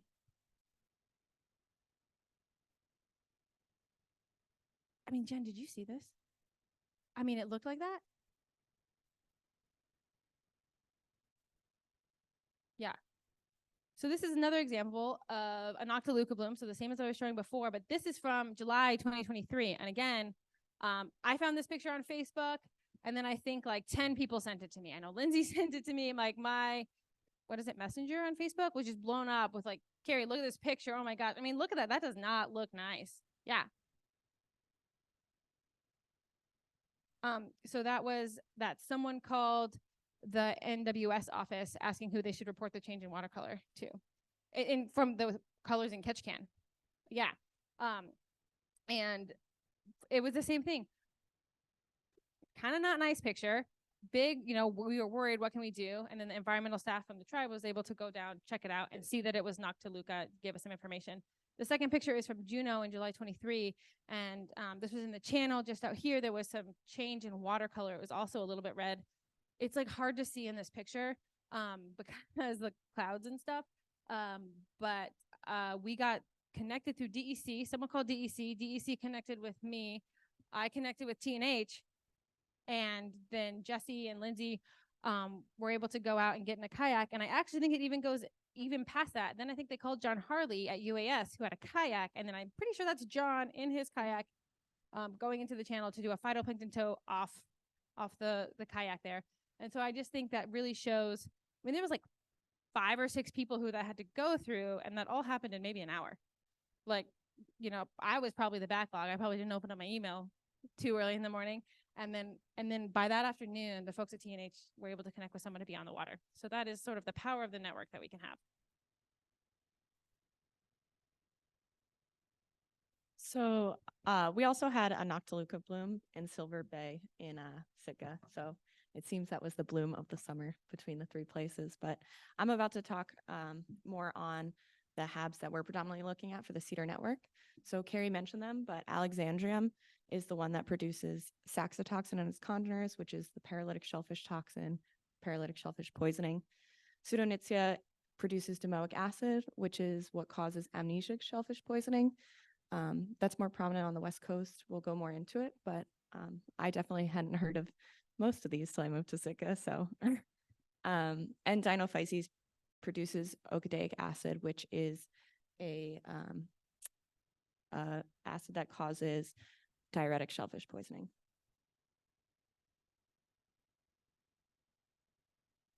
So paralytic shellfish toxins, who's heard of these before? Oh, who's heard of these before? Everyone. Who thinks they might have gotten PSP before? One case. Yeah, so PSP, not fun, right? It's a toxin, or paralytic shellfish poisoning can produce symptoms of tingling in your extremities, numbness, nausea, vomiting, and in really dangerous cases, it causes difficulty breathing and can be fatal. Thankfully, if you have medical attention and respiration support, it is often recoverable. However, a lot of us live in rural communities and that respirator might not be available. So it really is a huge problem that influences the food that people are trying to consume for nutrition, cultural reasons, as well as food security. The regulatory limit posted by the FDA for Alexandrium is 80 micrograms per 100 grams. Oftentimes we will see shellfish below this, but as we were talking about with fish consumption rates, Alaskans eat a lot of fish, Alaskans eat a lot of shellfish. So this regulatory limit is based off of a 100-gram consumption rate. That's maybe 2 butter clams, right? Maybe. Yeah, it depends where the butter clams are coming Yeah. from, certainly. But when they made that regulatory limit, what they were thinking about is how much is your average person going to sit down and eat at an average meal? Now, that's a hard metric to apply to people of all different shapes, all different sizes, all different ages. So, you know, it is important to think about as we share some of these numbers, the way, if each of us were to ingest something that was at 80 micrograms per 100 grams of toxins, it would impact us differently. If we had a small child up here who weighed, 30 pounds, 40 pounds, it's going to impact them differently than it's going to impact a full-grown adult. So these are complicated pieces. There are no black and white answers here, but that's where that regulatory limit came from, is what's the average amount the average person is going to sit down and eat. Yeah, and this is the average for the country. So the Alaskan average of what people are eating might not be reflected appropriately. So commercial shellfish are tested by the DEC. Anything you buy from the store has been tested for PSTs. It has that hardline regulatory limit of 80 micrograms per 100 grams, but nothing else is tested. The DEC unless you're paying as an individual, doesn't do any shoreline monitoring. A lot of the lower 48, there is shoreline monitoring and blooms are posted and advisories are put out. But Alaska, with the largest coastline of any state, and all of these coastal communities that are relying on this resource, doesn't have access to that. So that's where SEATOR, this group of tribes has come together to work to make sure that their shellfish is safe. And Sitka Tribe's Environmental Research Lab has been testing for paralytic shellfish toxins since 2016. Oh, I might have gone too far again. Okay, I did. So I'm going to go a little bit into the toxicity and what we're looking at and the mechanisms, which maybe is not as fun of storytelling with all the pictures, but I think it's also important. So paralytic shellfish toxin is made up of a suite of toxins. People might have heard the title saxitoxin, but there's all different types. There's over 50 actually that can produce the effects of paralytic shellfish poisoning. These are called congeners, and they're basically, if you look at the molecule I have on the right, it's basically changes in those R groups where it's labeled R with different carboxyls or sulfur groups or different things, and that's going to change the way our bodies interact with it. So when we're testing for toxicity, we have two different tools that we're able to use, and they kind of give us different answers to different questions. Currently, most of the shellfish that our partners send in to us, we're testing with a receptor binding assay. But we also have a high pressure liquid chromatography system that allows us to parse apart some of this congener information. So I just was talking about how they have different toxicities, and I think this is a really great representation of what that means. So if you look at the second to last column, it has numbers and its relative toxicity, and that's basically just the percent of toxicity. So saxitoxin is the most toxic congener we see, and it's labeled as 1. So all of your data is basically multiplied by 1. GTX1 is 0.994, which means it's 99% as toxic as saxitoxin. So some analyses and other testing methods that don't look at all congeners could be missing really vital pieces of what's going to be influencing our bodies, such as GTX1 and neosaxitoxin, which is 92% as toxic. There are also groups that aren't as toxic, which would be GTX4 with a toxicity of 6%, or even some of the C toxins, which are 1%. The interesting thing about breaking down congener toxicity when we're asking some of these questions is biotransformation. So when we eat shellfish, those toxins can change profiles within our body. Bacteria can change the profiles while it's in shellfish for extended periods of times, or the metabolites within these shellfish. So the methods that we are using are really going to answer different types of questions. There's HPLC methods that modify the shellfish to reflect what would be in our body, because when we're dealing with public health, we care about what kind of toxicities are we going to see when we're consuming shellfish versus trying to understand the profile of the ocean. We want to know what's there currently. What kind of toxins are these dinoflagellates Alexandrium producing? The congeners were once explained to me. Think about the range of handshakes you've received in your life, right? You maybe go up to someone and you do a handshake and they like crush your hand and you're like, ow. So some of our more toxic congeners, like saxitoxin, are going to be like that when it binds into our body. It's going to be really strong.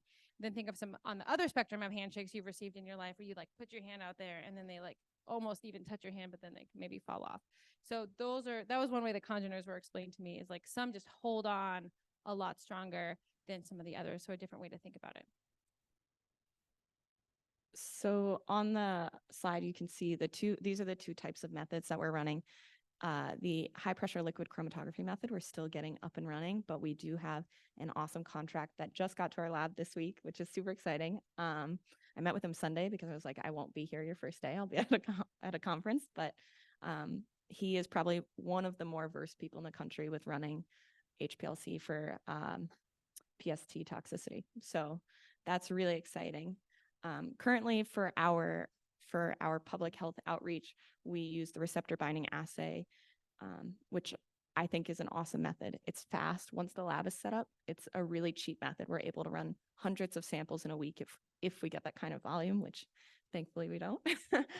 For our lab staff, that would be a lot of work. But it's also using porcine membrane. So basically pig brain that has been pulverized, and another lab does that for us.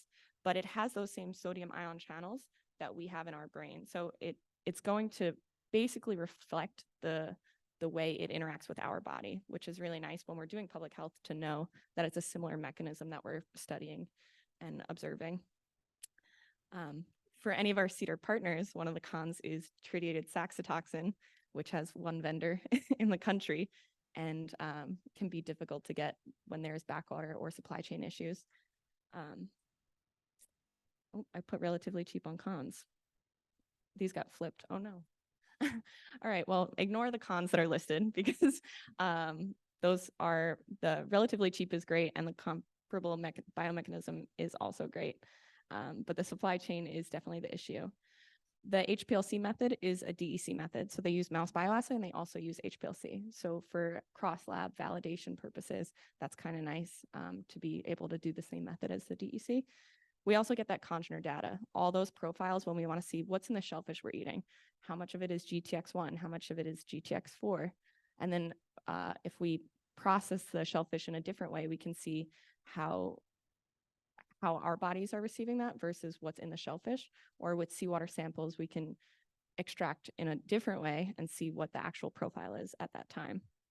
This is a pretty timely method. Each single sample takes 34 minutes, and that's not with prep, that's just running on the instrument. So for fast turnaround, it's not great.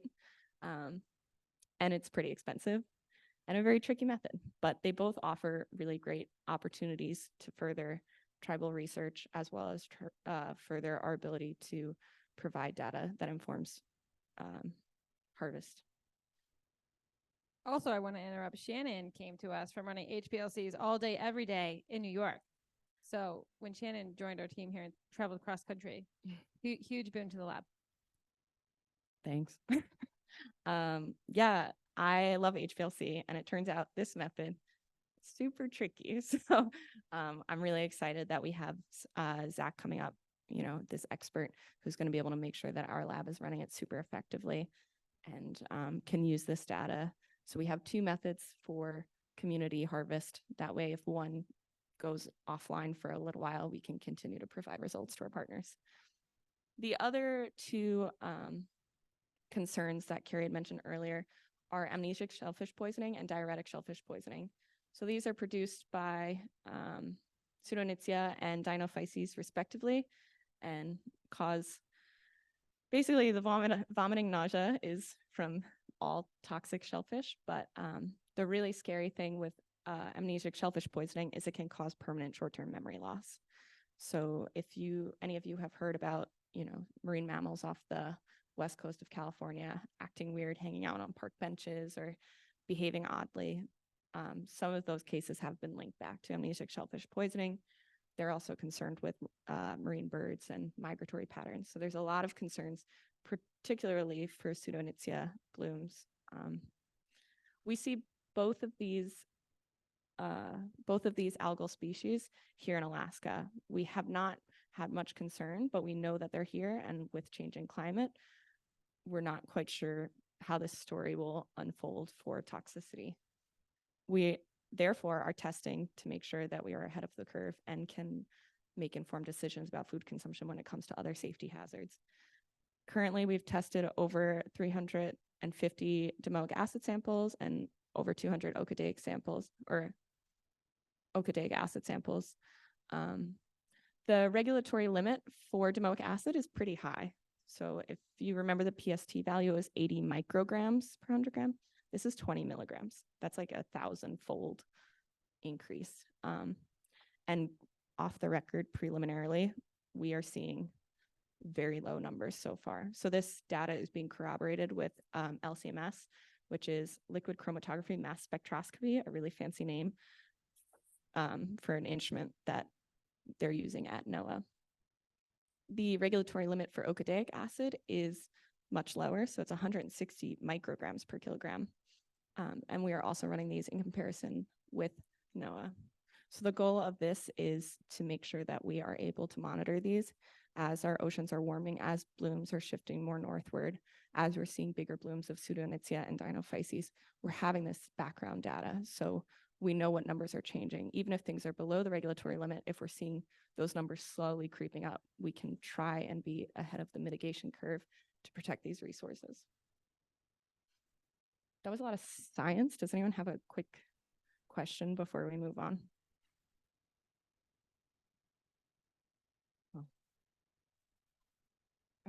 I got it.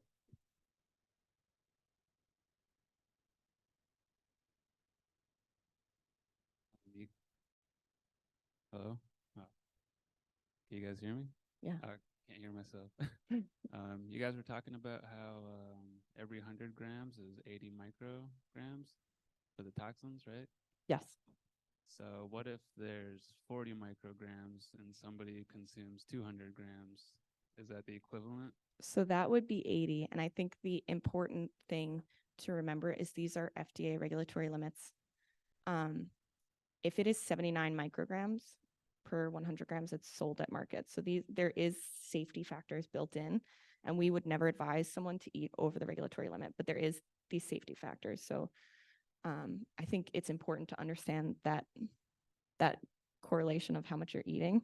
You know, if you're knowing it's 79 and you're going to eat 500 grams, you're having 79 times 500 times 5, which I can't do in my head, but that's a lot of toxin. So to answer your question, yes, I think knowing where that line is important and how they came up with that number, and that things at 79 are still sold at market. So people are consuming that regularly from store-bought shellfish, but the quantity you're consuming does reflect the toxicity.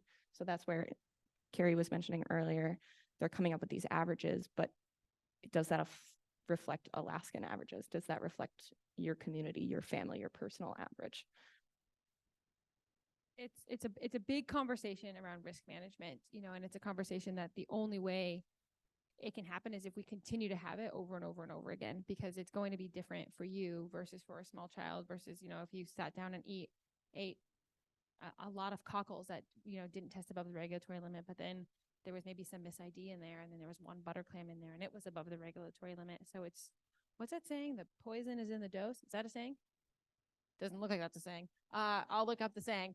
But it really matters how much that individual person ate and how much toxicity there was in the shellfish. And so our best method is to choose this regulatory method, which is how they run it across the country on if you were to eat 100 grams of shellfish, how much toxicity would it be in there? But it's not perfect.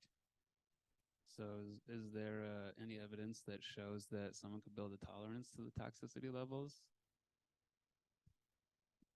I think that's a really important question, and that's a really big question that I get all the time. And here is how I choose to answer that. If we talk to the folks at NOAA, if we talk to the folks whose job it is to do this FDA regulatory limit, then there is no evidence that you can build up a tolerance. So what happens with these toxins is you eat them, they get in your bloodstream, they go to your brain, and they find sodium channels. I don't know what that means, but there's sodium channels in your brain, and that's what they connect to. And when they connect to that, your brain can't tell your muscles what to do anymore. So if you don't have a lot of toxins, maybe you start to feel a little tingly in your fingers. Maybe you start to feel a little tingly in your mouth. I remember working with Kevin Martin. He would tell me how they would take the buttons and rub them in, and if they were tingly, they would say no thank you, and if it wasn't tingly, he would say okay, sure, let's move forward. So that's one answer. As according to science and NOAA, there is no way to build up a tolerance for those toxins to not bind to your sodium channels. This is what sodium channels look like in your brain. However, I am not up here to take anyone's personal experience and negate that in any way. What I can say is, especially in our small communities, if there is not a ventilator in town, which for many of your small communities, we found out during COVID, there was not. We also found out during COVID that if there is a ventilator in your town, but you don't have a nurse that can run it, you don't have someone who's got the certs to run it, then it doesn't matter. In Sitka, we had more ventilators in town than we had people who could operate them. right? So you need to have both. You need to have the ventilator, you need to have the person who can run it, and then that exposure to the PSTs needs to be in town. If you take your boat and go somewhere else, and then that's where you get sick, the only way, if it's really bad, you have a really big exposure, what's going to happen is your brain cannot tell your diaphragm to go up and down anymore. And that is what can lead to death, that respiratory problems. So there's a lot that we can do to mitigate the risk. We can harvest during just certain time of years. We can send our shellfish into Shannon and Nicole. Big shout out to Nicole. Nicole's in the lab. She has been shucking shellfish, running RBA for many years now. Super grateful to her. I just saw that picture. I want to make sure I said that. So, there are risk management strategies we can employ. It's not my personal opinion or of NOAA's that a risk management to employ would be striving towards sort of a personal resilience. We don't think that's happening. I think it can be noted, though, that it's not like concerns with mercury, say, where it's bioaccumulation. So your body flushes it pretty quickly. If you have a case of PSP and you're able to mitigate it appropriately, you'll be fine. Maybe a little scared, but you should be fine. It's water soluble. It's water soluble. So enough time, it's going to process out. Yeah. So drink a lot of water if you think you have PSP, and call the doctor, but drink a lot of water too. Which is not necessarily true for domoic acid, right? When she had said that there's long-term memory loss from chronic exposure. So these all act a little bit differently in our brains. But yeah, the concern of if you're eating shellfish every day and it's at 30 micrograms, that's not building up. It's not 30 micrograms every day compounding. Hi, it's really convenient that there's a natural transition of risk management practices. And I didn't want to get too far off topic, but I was kind of curious, are there things that the industry has developed to neutralize some of these toxins for distribution, or things that can be done, by community, practices that can be adapted, or I don't know if there's a way to neutralize the toxins at all. So this is a multi-point answer, or there's many answers, but there is unfortunately not a need for every single great mind to focus on this problem. So maybe down the road when, the blooms are getting greater and there's more funding available to solve things in this way, we might wind up there. But the problem is there's so many different congeners, they act so differently. There's talk about how to neutralize things, maybe acidifying things before you eat it, but it needs to be available for consumption as well. So I think a bigger focus tends to be the attempt of field testing, and that runs into its own slew of problems that really RBA or the ISSC methodologies of mouse bioassay or HPLC are your safest bet. And the best mitigation is testing. Our laboratory tests for free. We've been lucky to have, I think Kari wrote the grants that allowed tribal organizations and individual citizens can also just submit shellfish to us for testing. So the shipping is an issue. There's its own problems with shipment, but if you harvest and hold, if you're monitoring your beaches, that is the best mitigation tool. Thanks for helping me understand that. Yeah. I'm really sorry. Sorry. We've got 8 minutes and I'm just going to jump ahead a little bit. But if we can't get back to your question on this stage, feel free to come chat with Shannon or I later. I'm really sorry. All right. This is going to be the fast round. Who knows what these are? Blue mussels. Who eats blue mussels? So a couple folks eat blue mussels. We heard Joe in Angoon telling us about how he used to eat blue mussels. These are going to be our sentinel species. These are going to be, some people call them the pigs of the ocean, yeah? So they're sucking up water all the time. These fellows can go through 50 gallons a day. I had stories to share. So both Shannon and I are in a position that we have both shucked a lot of shellfish. I have shucked your shellfish from any beach that you sent it from. I personally think I still hold the title on the fastest shucker in the lab, but I also haven't done it in 2 years, so someone might have surpassed me. I don't have time to share all these stories, but because we get to process all these shellfish, I get to know them. One thing I really do want to share is just a couple pieces here. Skagway no longer has blue mussels. There was a heat dome that came in 2020, which affected Oregon more than here, but it got pretty hot for here. and killed all the blue mussels on the intertidal. This happened in Washington, British Columbia as well. Hoonah, Jeremy, collected our only blue mussel sample ever that was above the regulatory limit in December. So typically there's a lot of adages, right?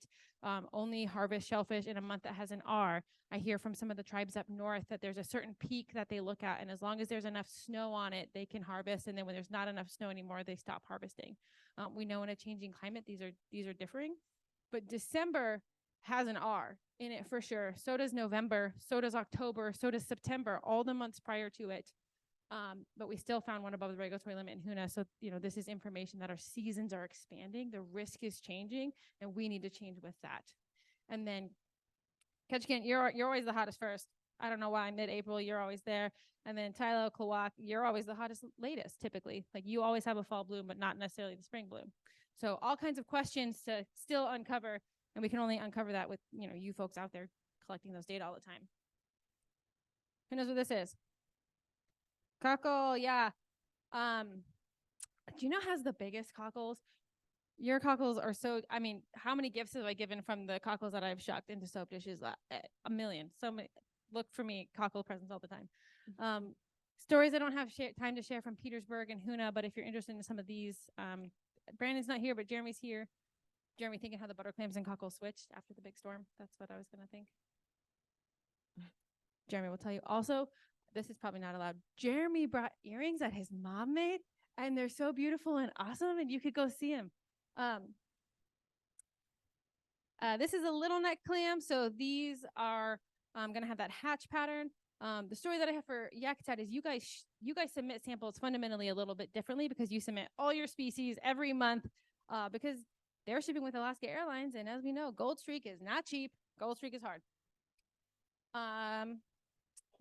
Butter clams, I'll have a little bit of time to connect on it, but I think one thing that we see, and it's important to know, there's a butter clam pot problem. Butter clams can retain those toxins. Blue mussels, they get high, they drop down in the winter, typically, except for December and Hoonah.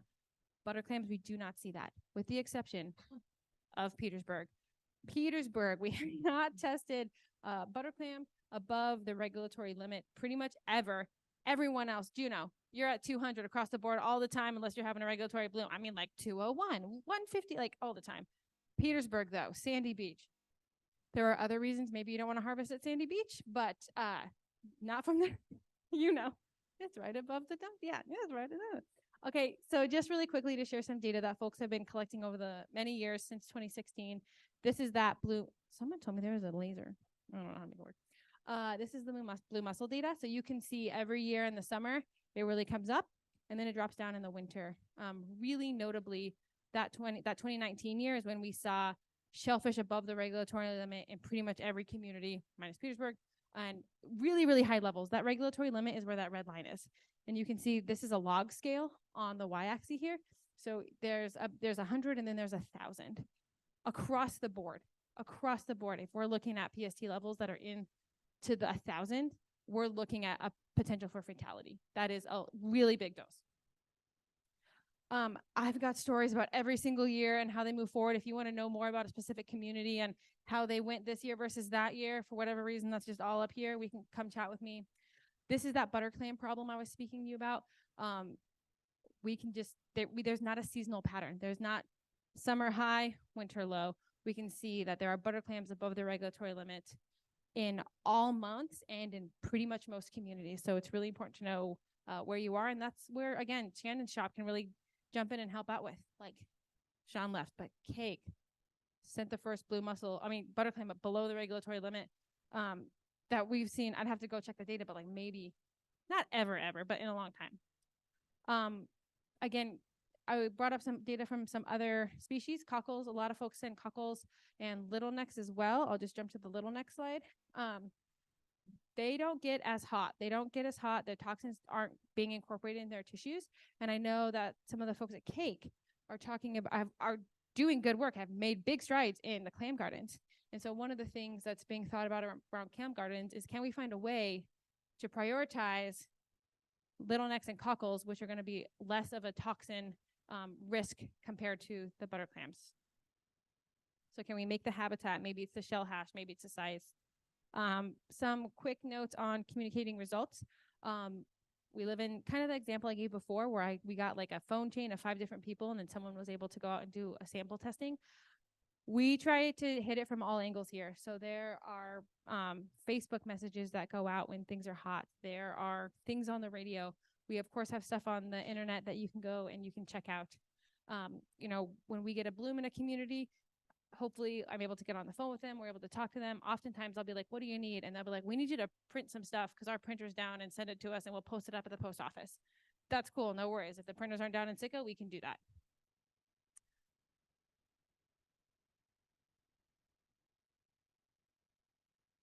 One example I just want to note is that in 2019, sort of metaphorically as far as Alexandrium and paralytic shellfish toxin go, the entire coastline in Alaska was on fire.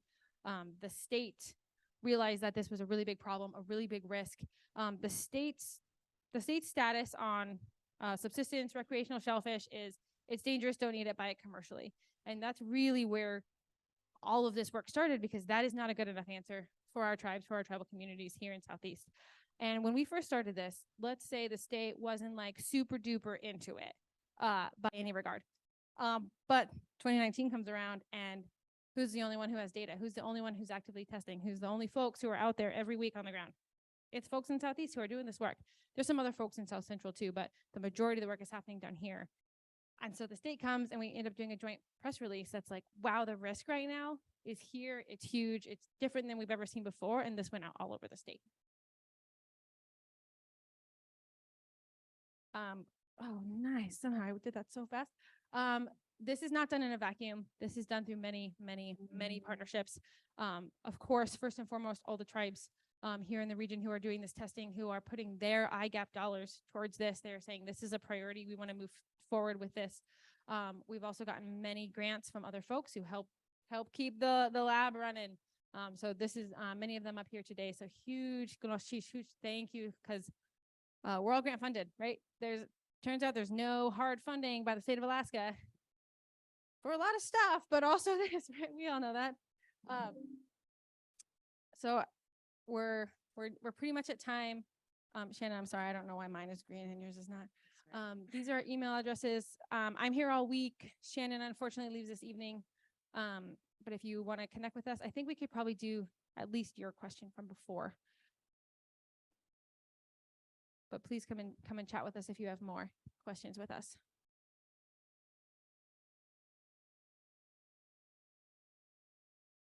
Hi, could you talk about other labeling requirements for if people are harvesting shellfish, etc., if they get results back from you? What are the labeling requirements to communicate these like toxin results, etc.? I was also wondering about communicating results back to people. Like, do you have something that breaks down your scientific results into like layman's terms so people can understand what those results look like and mean to the average person? And then I was also wondering if you have seen like impacted marine mammals here. So you talked about California, the impacted sea lions, but do we see with the high levels of PSP, toxins, et cetera, are we also seeing impacted animals in Alaskan waters? Yeah, I will try to answer the labeling question. I'm not sure I'm completely understanding, but communities have specific sites that are pre-discussed. So we have the latitude, longitude of those sites, and they are sending us shellfish. We're able to visually verify that it is the species that they say it is, but I mean, our partners are great, and they'll send us the cockles from Amalga, butter clams from, God, I can't think of a beach. I'm under pressure now. But butter clams from Stargavin, if we have an individual, bring them in, and we will take that information date collected. So it's really just collection data, and then we have our own internal labeling system. It's assigned an ID that lives with it for eternity. So that way, if Kari's like, hey, remember that sample of blue mussels from that one guy in 2017, I can go back to the 2017 results and name all the individuals who gave us blue mussels through that year. And it'll take a long time, but she'll be like, oh yeah, that one. And then I can have the result, say where it was collected, what day it was collected, all that information, and the actual toxin level. The toxin results are, well, I'll let you talk about it, but they're reported out to on like a listserv. Yeah, so those results are reported out, and we sort of have a tiered system for when and how loud we want to ring the bell, right? So if I get a sample that comes in, the regulatory limit is 80 micrograms per 100 grams of toxins. If I get it coming in at 100, we're going to put out the report. We're going to put out the PSA. We're going to connect with that community and just say, hey, here's what it looks like. Here's what's happening, especially depending on that time of year, right? Because if it's in Ketchikan and it's April 18th, this is probably the start of a big bloom. That's what we've seen almost every single year. If it's Sitka and it's July, it may be a really short period. It may be like 2 weeks. But we put out those. Now that is really different than if we've gotten blue mussels into our lab from Juneau that were 12,000. So the regulatory limit is 80. We got blue mussels in that were 12,000. That is the time where we ring the bells as loud as we can in every way that we can. And so we sort of have some of these numerical thresholds that we lean into, that once we cross that threshold, we start to get a little louder. If every time we hit 81 and we rang all the bells as loud as we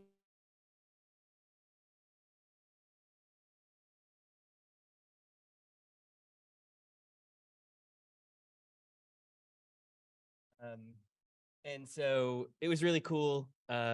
We were able to we didn't quite get the limit, but we were able to get a lot of stuff for some elders in town. It was really great. I also just wanted to say, sort of aside, everyone up on this stage is is the next generation of people who are going to be working on all these projects that you guys have been sharing with us this whole week, and will continue to share this whole week. And I'm just really glad that they get to be here and that they get to hopefully meet some of you, because they can be colleagues in a few years' time. So that's what I'm hoping for. But I'm going to pass along to Collins, who's going to share one of his trips. I'm sharing the trip when we went to Salt Lake to go see an old village site, and we had a pack raft over there. We did berry plotting. Checked out the village site, so where they did their garden. We checked out their village site and got to see where they got to go gardening and where they kept their fish. It was fun. We got to do a berry plot there. It was like so much dead trees. It was hard to get over. Eric made me and Hayden go. Right, Eric?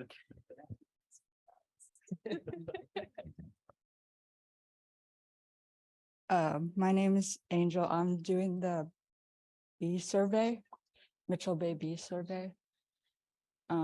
We captured bees so that we could, we didn't get much bees, but we got bees so we could send them to Anchorage so that they could do more research about the bees in Alaska, Southeast. And we put some like traps or something. We put cups with soap and water, but those weren't really effective. So we just caught most of them with our butterfly net.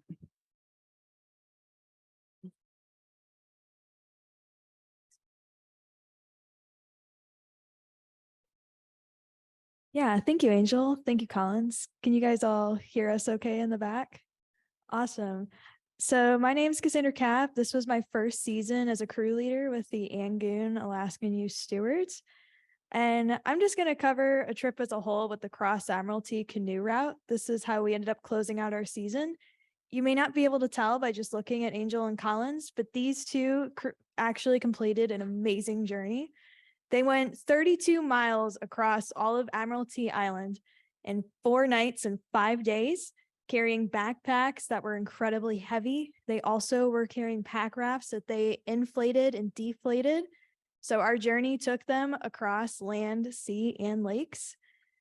And I just want to say I'm incredibly proud of them. One of my favorite moments with them this entire season was seeing how all of their hiking and kayaking and paddling skills all developed and grew throughout the season. And the fact that they were able to confidently be able to come forward in a group of established adults and actually be able to tell you some of their favorite parts of this season, despite being incredibly nervous about this, is just a testament of their growth and what wonderful adults that they are developing into. So yeah, great job, guys.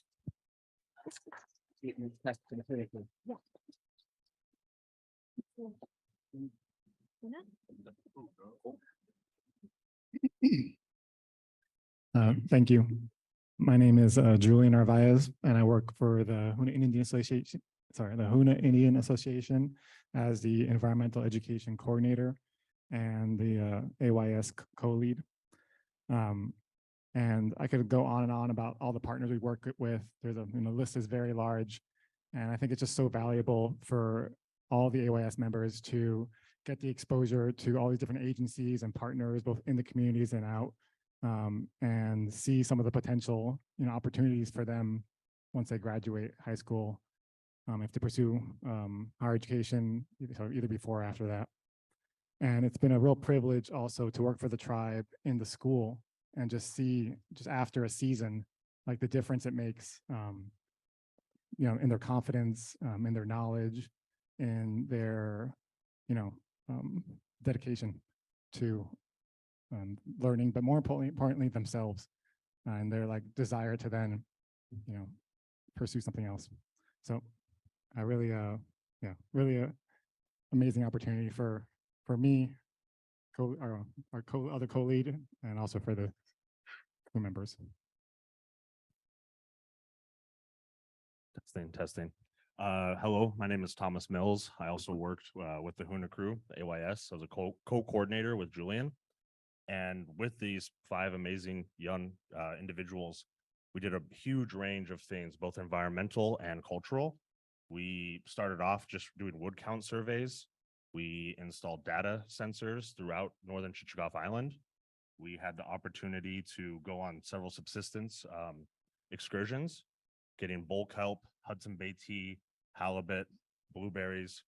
It was a wonderful, wonderful experience. And I feel that the Hoonah crew was able to very easily and successfully blend environmental studies and cultural ways of knowing together.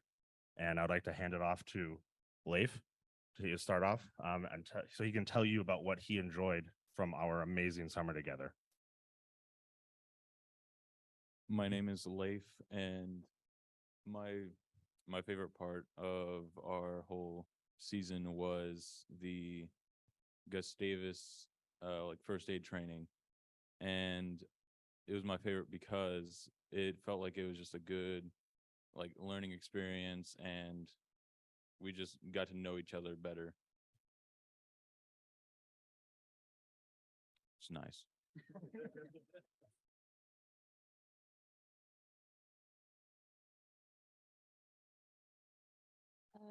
My name is Hayden. I'd definitely say one of my many favorites from this summer was Culture Camp with Heather Powell. I didn't get to do much of the activities, but I was working in the kitchen with my grandma, and I really enjoyed serving all the kids.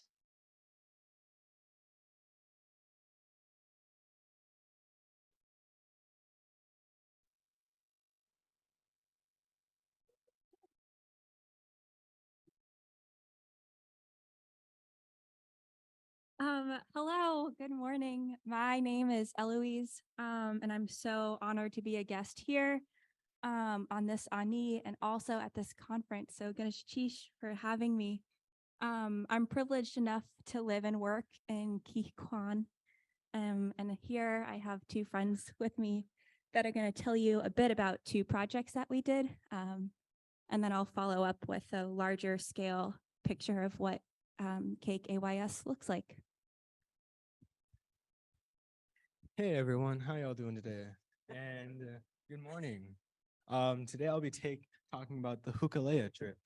I'll be using my phone because I cannot memorize the words that I have written down. So bear with me. Hello everyone and good morning. My name is Josiah Jackson, and this is my 2nd year, and I am the assistant leader for Eloise Pebbles. And what today I'll be talking about is a project about the Hukalea, which had happened in the 4th week of our season. 4th week of our season. And in AYS, there's only 10 weeks to be one season. What we have done for the Hukalea was make gifts, shuck oysters for them, help out set up the potluck in which we made traditional food for them like fried halibut, smoked salmon, and seaweed and eggs. But to summarize all of it in a paragraph, well, kind of. We had taken out our canoes out to greet them with songs and brought them to our home, Cake, Alaska. And that was on the first day. And on the second day, we had brought them to one of our beaches called Seal Point. This is where we had shucked some oysters for them and let them try it out, in which most of them liked it. And that was on the second day. So, yeah. The third day, we had gave them a potluck consisting of so much traditional food. While they had eaten, we had gave out gifts like otter pillows, seed roses, and more. Later that night, they sang for us and danced as well. And once we finished, we had danced back for them. And we had come to an end, we waved them goodbye. And as they left, as the sun came to arise, passing on to Deb. Hi everyone, my name is Devin Acevita, and this is my first year of the AYS crew, and I'm going to be talking about where we went. We went to Rocky Pass for one day to pick up trash, and there's a spot where all the trash gets stuck from when the tide changes, and we went there for like, I'd say 4 hours and picked up, and we got over 500 pounds of trash within like 4 hours. And I think that was probably the best experience at AYS, so for me. Cool. Thank you, Deb. Thank you both.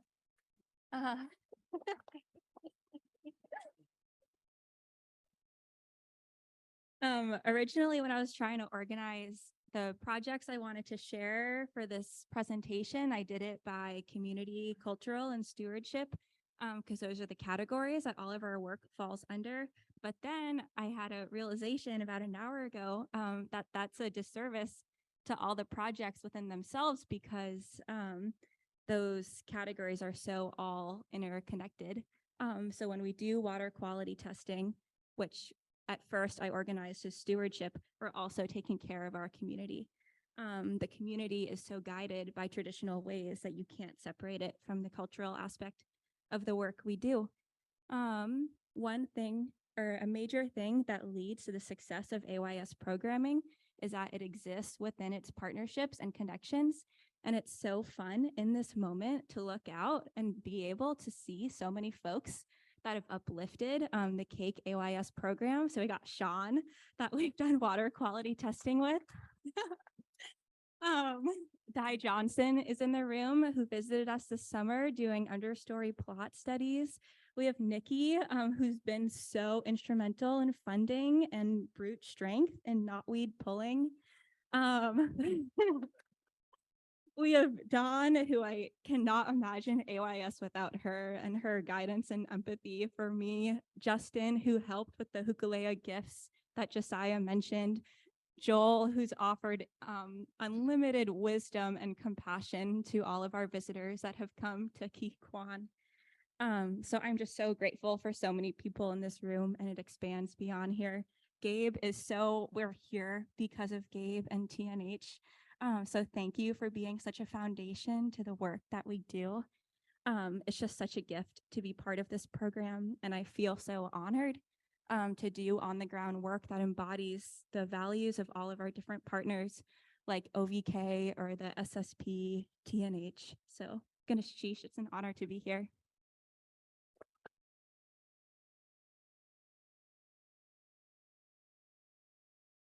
Everyone, I am Yahira Ponce. I was the crew lead for the Prince of Wales AYS this year, where I got to work with 5 total youth. Not myself, though. I didn't do everything. I had, first of all, Bob Gert from Sea Alaska, who did an amazing job. He just organized everything for me to come in and just spend my time with the youth and do what I can with them to help develop their skills and introduce them into as many positions in natural resources as I possibly could. And I could go on all day about everybody who helped, including Gabe, Bob, some people from our local tribes, Sean Seat and Kloak, but I'm gonna hand it off to these girls to tell you all about their summer. Hi, I'm Olivia Heath. This is my second year with the AYS crew from Prince of Wales. I'm not going to be doing a map, but Allison will. I just wanted to talk about the great opportunity that the AYS students have. Great opportunity. I highly encourage anyone and everyone to forward all these amazing opportunities to like your siblings or your children, grandchildren, nieces, nephew, anyone. It has definitely kindled a spark for me in my future. Because of AYS, I have set so many goals for myself, and one of them are being to be able to come back as a leader. Probably not for Prince of Wales because they already have an AYS crew. So like the places in Alaska that don't have these opportunities, I would like to go and probably like kindle something like that. And my goal is to be the change. So thank you guys. And thank you for AYS for giving us these opportunities.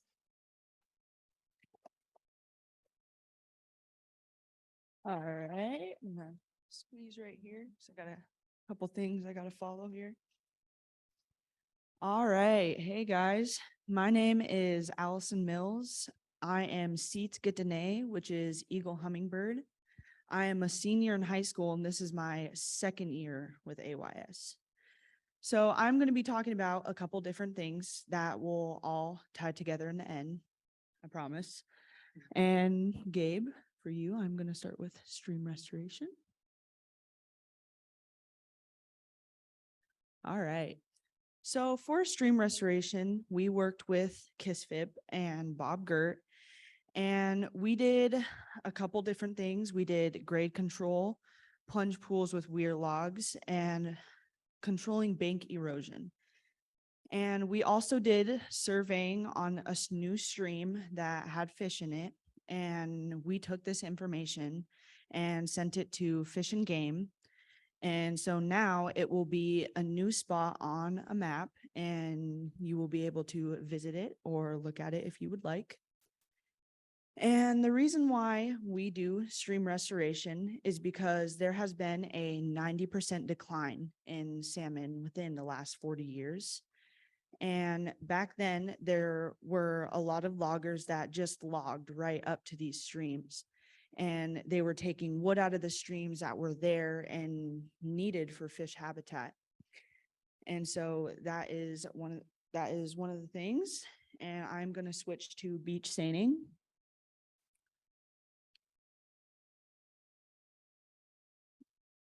All right. So with beach seining, there is different jobs. There is webbing, lead line, corks, and plunger. I'll start with the plunger. The plunger simulates whale bubble feeding, and so it scares the fish into the net. And how we do it is we went with Quinn Abadera on his boat, and he will throw a bucket, creating a huge circle that trap the fish.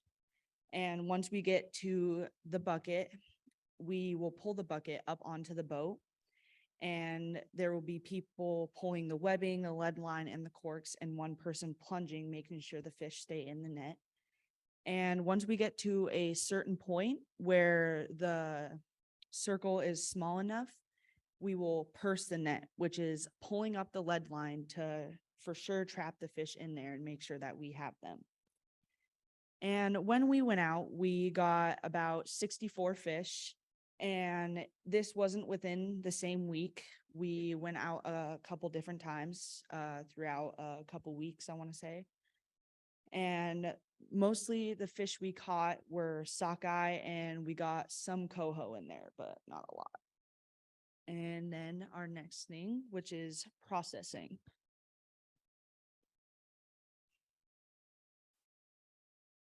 got it, Gabe? All right. So for processing, we went out to Quinn Abadera's mom's house and we got to work with his sister Marina. And she taught us many things like how to flay the fish and strip them. But before we even started to do any of that, we had to rinse off the fish and make sure that they weren't as slimy and that all the bubble gum and dirt and everything that we did not want to put in the smoker was off the fish. And once we were done with that, we started to cut up the fish. And when we would cut up the fish, we would keep everything that we cut, all the scraps, everything. We did not waste any part of the fish. And we made a Hawaiian brine and we would soak this fish in there for about 30 minutes.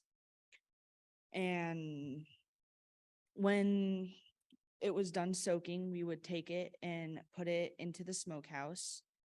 And Quinn and them, we didn't stay there for the smoking process. We were there for a little bit, but they finished off the smoking process for us. And once we were done, we had it all packaged up and ready to go for us to take home. But here comes the part where it all ties together. The reason why this all ties together is because in order to do these things like beach seine and be able to process this fish, we need to have stream restoration and protect our streams and keep the wood and other things that are along the stream and in the stream in there. Because without these things, there wouldn't be hiding spots for the fish to hide from like eagles or just like little like animals that like to come and eat them. And there won't be places for these fish to spawn and keep their babies safe so that we can see future fish. Because if we do not have these streams protected, we will see even fewer fish, and we do not want that because we are already pretty low. And that's all I got to say. Thank you.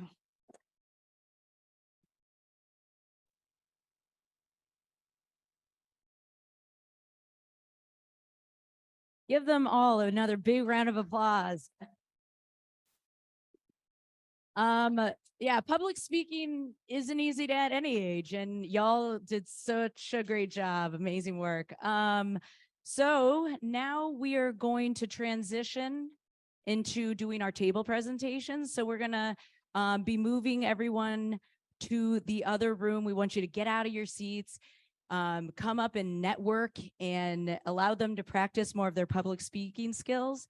Outside of these doors, you'll just go around to the other side. We have our table set up where we have our field tools and other things we want to show off so that you can have more of an opportunity, because instead of doing a formal Q&A, we want them to have an opportunity to kind of have these one-on-one interactions with you.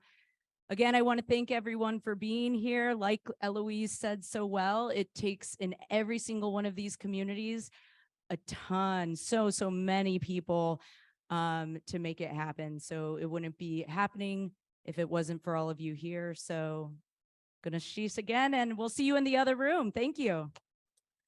We have Janelle Winter with Metlakatla Indian Community talking to us virtually today on Zoom. Janelle, it's all yours. Remember how to do this. Good afternoon, everybody, and thank you so much for inviting us. Can you hear me okay? Yes, Janelle, we can hear you. Thank you. Okay, cool. Thank you. So we've entitled this presentation On the Leading Edge, the European Green Crab Invasion in Alaska. And it was primarily put together by myself and Dustin. Dustin Winter is the Department of Fish and Wildlife Director and the one doing the on-the-ground work with the green crab invasion. A little bit about Metlakatla Indian Community. Some of you may already know this, but it's the only actual reserve in Alaska. We have our tribally managed hatchery and fisheries, including the maritime boundary, which is part of the reason why Metlakatla Indian Community is able to conduct this work regarding green crab control and management. We're only 15 miles from Ketchikan, so our neighbors are right there. We're going to use some acronyms today that you may or may not be familiar with. Ned Islands Reserve is AIR, Metlakatla Indian Community is MIC. We're going to use EGC for the European green crab. We're also going to talk about environmental DNA and then some of our administrative and federal partners, that they're acronyms that you may or may not be familiar with. You may have seen this already, but if you haven't, European green crab are very distinctive. They always have these 5 spines. It's the way to definitively tell if a crab that you find on the beach is a green crab or not. It will have these 5 spines along the edge, as well as its eyes, and then 3 little bumps. They don't get very big, only about 4 inches across. However, despite their size, they are considered to be one of the most invasive species in the marine environment and listed as one of the top 10 invasive species in the world. The European green crab are blamed for the collapse of the softshell clam industry in Maine. If you speak to anyone who has spent a lot of time studying green crab, they talk about the devastating effects it can have on marine environments. They are a threat to our subsistence and personal use fisheries. They pose a threat to the eelgrass. They tear up the eelgrass beds in search for food. And that eelgrass, as you guys may know, is essential for habitat for herring, salmon, and many other juvenile species. The area where green crab are at here in Metlakatla is actually one of our prime juvenile Dungeness crab nurseries, and the area also provides key habitat for many other subsistence species. Eelgrass, if it gets disrupted, it's a big deal, because eelgrass is a key habitat for spawning herring, and as I mentioned earlier, all kinds of other little species that are hiding out in that eelgrass. We put together this slide to kind of demonstrate how easily green crab spread to Metlakatla and the distance it traveled, and then its potential impacts it can have on the rest of the state of Alaska. The green arrow is about where Ned Islands Reserve is. The distance from Seattle, where the host population of green crab that is currently in Alaska ultimately came from, is 686 miles from Metlakatla. The population in Seattle boomed during 2019. So sometime between 2019 and now 2023, those crab have been able to use the currents to arrive in Alaska. In comparison, it's only another 644 miles from Ned Islands Reserve to Cordova, which is another prime area for salmon habitat and other commercial and subsistence species that are critically important to Alaskans. It really is just kind of an illustration to just how close the crab invasion is and how easily it can spread from one location to another. So here in Metlakatla, we've been paying attention to this green crab invasion when it was noted in the middle 2014, 2015, when we were starting to kind of hear about it. And then in 2019, we applied for some funding. In 2020, we were funded through the Pacific States Marine Fisheries Commission to start monitoring for green crab. And one of the goals of that funding was for us to begin using environmental DNA. We were thinking that we'd be able to use this as a tool to tell us where green crab might show up so that we could focus our efforts in that area. 2020 was obviously limited effort due to the impacts of the COVID pandemic. And then in 2021, there was a lot more survey effort put in, but still no green crab were found. However, on July 19th, 2022, we had a focus site visit here from our partners in NOAA, and that was when the first green crab carapace was found. In the image, you can see one of the Fish and Wildlife workers. He's standing right beside one of our outreach signs, and that is pretty close to where that first green crab carapace was found. A few days later, on July 26th, the first live one was caught and there were actually 5 trapped on that day. Since that time, all live green crab have been caught at either Tamgis or Muskeg Beach. No live crab have been caught outside of that area, but there have been carapaces found on a beach on a total opposite side of the island at Smugglers. So we need to keep surveying and trapping. Some of the monitoring that has occurred is using 2 types of traps, shrimp pots and fukui traps. The fukui traps came through our partners with ADF&G, and the shrimp traps, the Department of Fish and Wildlife started using based on some recommendations from those that we reached out to in British Columbia as well as in Washington. For bait, they've been using herring or salmon carcasses when they're available. And before the discovery, they were doing trapping approximately bi-weekly at 6 sites. In 2022, they got a permit from the Alaska Department of Fish and Game to do off-reserve trapping, and so they did set some traps south of us. No crab were found during those efforts. In 2023, the trapping has graduated to the point where the crew is routinely turning over 200 traps, and they recently purchased more traps so that they could increase the trapping effort. As far as the environmental DNA monitoring, like I mentioned earlier, the sampling was delayed due to COVID in 2020. 2021, they got some samples out. And in 2022 and 2023, they had other samples sent out to the lab in Vicksburg.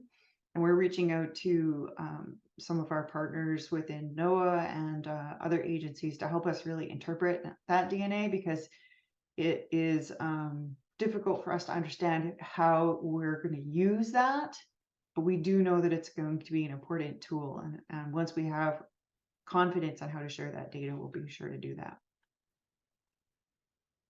So the current crab count, I actually updated this for just today.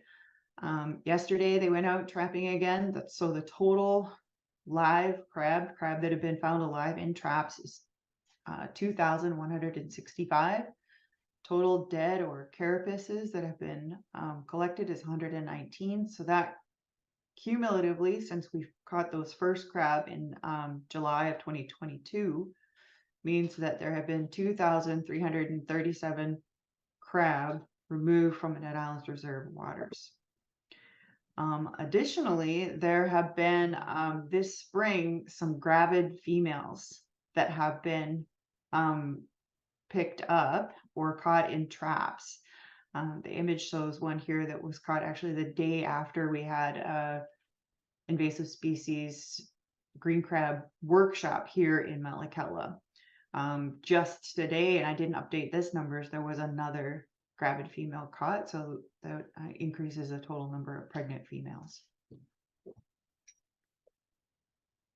So we put together this little chart to kind of show how the trapping effort has, had peaks and valleys where we've caught more and times when we've caught less. But we wanted to point out that this little gap here between December and April is really not due to a lack of presence of crabs, but more to inability to trap during that time period because of freezing weather, and we didn't want to have unnecessary damage to any bycatch baby dungeons or small fish or anything else that was in any of the traps.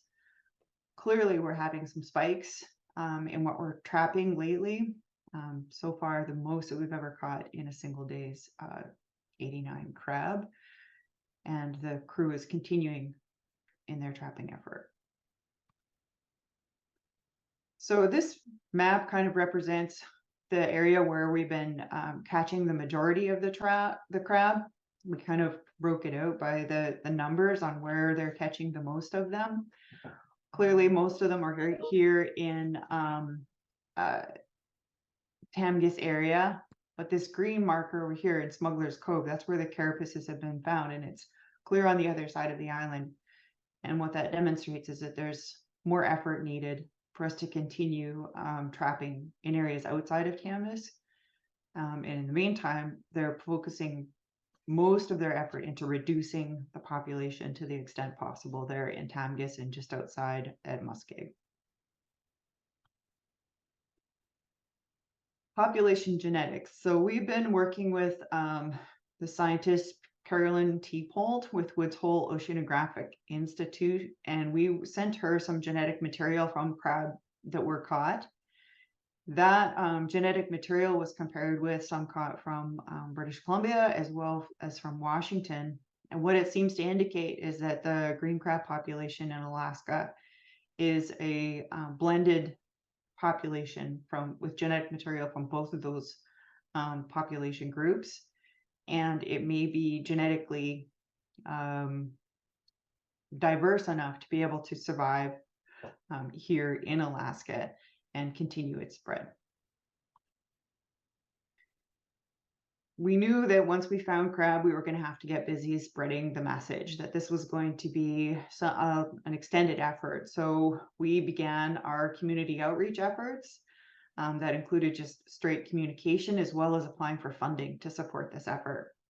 So one of the things that we did was we reached out to the native art class in the high school for a design of European green crab in order to use that in our outreach materials and kind of help us with our messaging. So native artist Elizabeth Anderson at the Metlakatla High School created this design for us. We did a series of outreach events.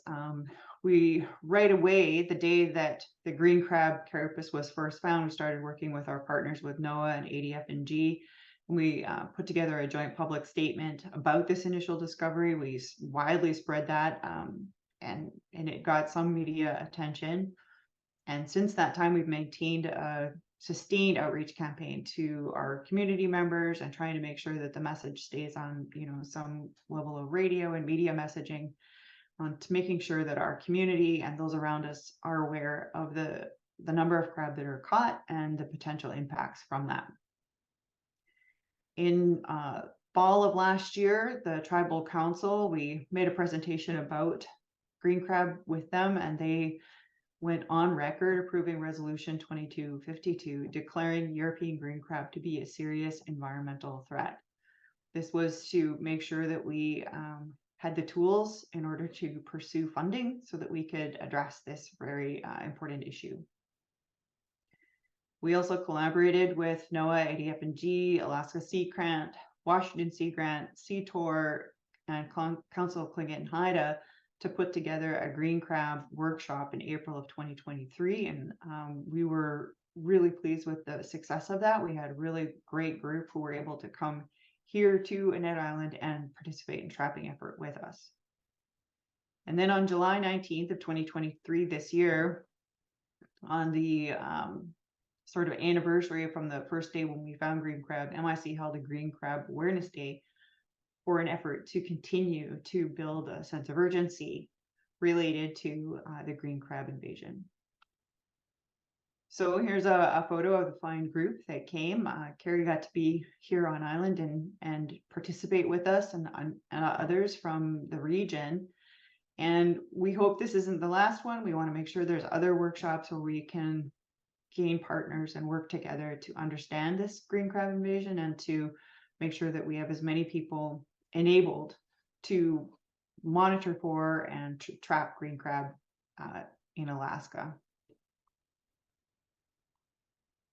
So here's some of our fun group that we had out on the beach. We were able to set traps, pull traps, do some habitat surveying and getting to know what habitat was suitable for green crab, as well as learning how to do a molt walk and record the data that was collected during that time.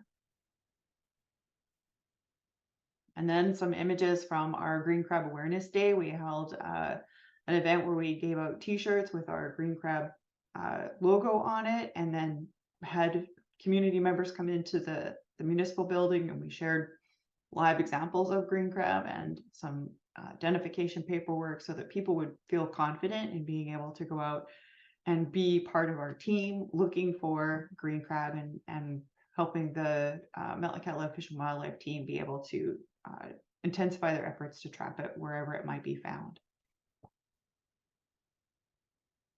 All of this takes money. We understand that we're on the leading edge of this invasion, and we want to do our part to reduce the spread of it to the extent possible. And so there's an intensive trapping campaign with the goal to reduce that population, to protect this critically important habitat that's in Tamgis. This estuary supports Dungeness crab, juvenile salmon, clams, cockles, eelgrass, sea asparagus, so many things that are vitally important to community members here. That's going to take money. It has taken money, and it's going to take a whole lot more. We've had some financial support from the Bureau of Indian Affairs. They were able to give us funding to get started on a monitoring and trapping campaign. We also got, as I mentioned earlier, some funds from the Pacific States Fisheries Marine Commission. Those funds were primarily towards the environmental DNA analysis, which is very expensive. U.S. Fish and Wildlife Service, shortly after we announced the confirmation that green crab had been found in Alaska, they provided funds to purchase traps, and ADF&G provided those initial Fukui traps and continues to provide technical support, as well as NOAA providing technical support. In the meantime, Metlakatla recognizes that this is going to be a sustained effort, and we know we're going to need a lot of money to keep up that level of effort. So we submitted funding proposals to the state and the federal legislatures to add funding for green crab in their funding packages. We're waiting to hear if there's going to be any final decisions on that. Additionally, we are spreading the net pretty wide. If there is any other federal or state or foundation funds that we find that would be suitable for green crab management or control efforts, we're doing our very best to apply for any of those. We know that this is going to have to take a long period of sustained effort, and we'll need lots of money to make that happen. So in the meantime, Metlakatla Indian Community Department of Fish and Wildlife, they intend to continue this sustained effort with that primary goal of reducing the number of green crab. We continue to look forward working with our partners so that we can help each other and prepare ourselves and others to face this invasive species threat. So there's our contact information if you want to reach out to either myself or Dustin and learn more about this challenge that we're all facing. We know that they aren't going to stay here on an island. They're absolutely going to be everywhere within our region, and we want to be able to support each other as we deal with this threat. And we couldn't do any of it without our partners, and we wanted to specifically call out the green crab team, Dustin's crew, Spencer, Gabe, Eva, Myra, Drina, Shane, and Bree.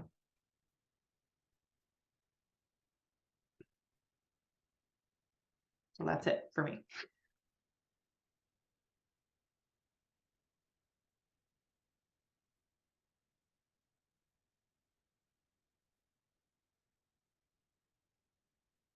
Anybody have any questions for Janelle? We got a couple for you, Janelle. Hold on one second. Okay.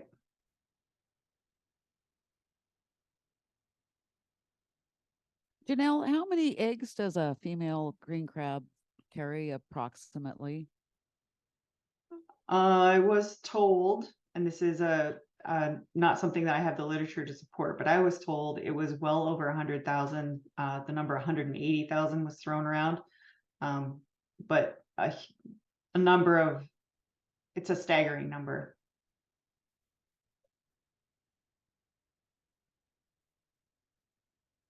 Any other questions?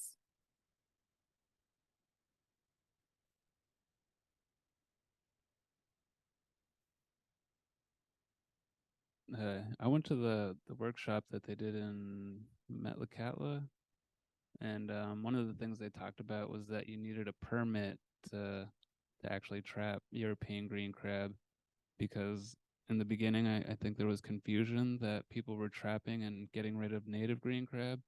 How do you go about getting a permit so that you can help against fighting European green crab invasion? It's a super good question. Here on Annette Islands Reserve, we didn't need a permit to conduct trapping work on a net island, but anything off island, you do need a permit.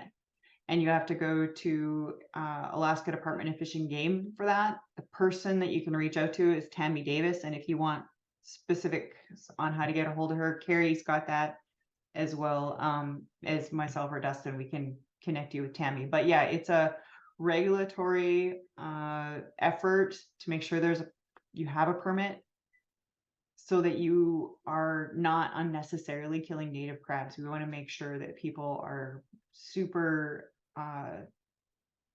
clear that they have a green crab that has been confirmed before any crabs are being destroyed. And Sean, Carver and I are going to speak right after this, and I have some information about the permits. But if you work for a tribe in Southeast, I've submitted a blanket permit to ADF&G. So there are we got to tweak a couple things to make sure that where you're wanting to harvest is the lat longs that we have on the permit.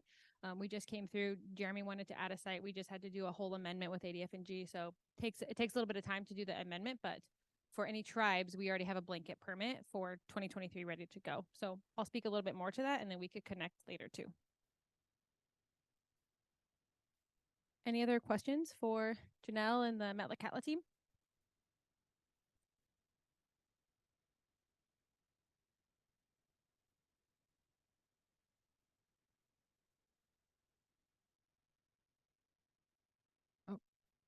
Sean, you got another one? Are you just stretching? How long do you think the estimate is before green crab move from Ketchikan and Metlakatla down toward, say, Petersburg, Cape, and Sitka? I would totally be guessing, but we're going to have Emily Grayson with Washington Sea Grant come to Net Island here in September. And her estimate is that it's highly unlikely that they are just on Net Islands. They're probably in state waters already. We just haven't located them yet. So it's a matter of continuing the trapping effort statewide.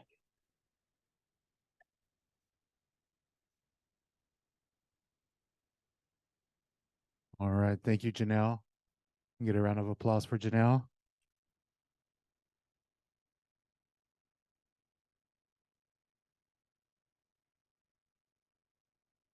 All right. And we're going to keep the discussion going on the same topic. So like Kari said, more green crab discussion up next. But this will be with Ginny and Kari. And so we'll go ahead and open the floor up to them. Great. Thank you, sir. Unfortunately, Jenny could not join us today, but very luckily, Carver was able to join us. Sir, can he have your, is there a mic up there? He'll use that.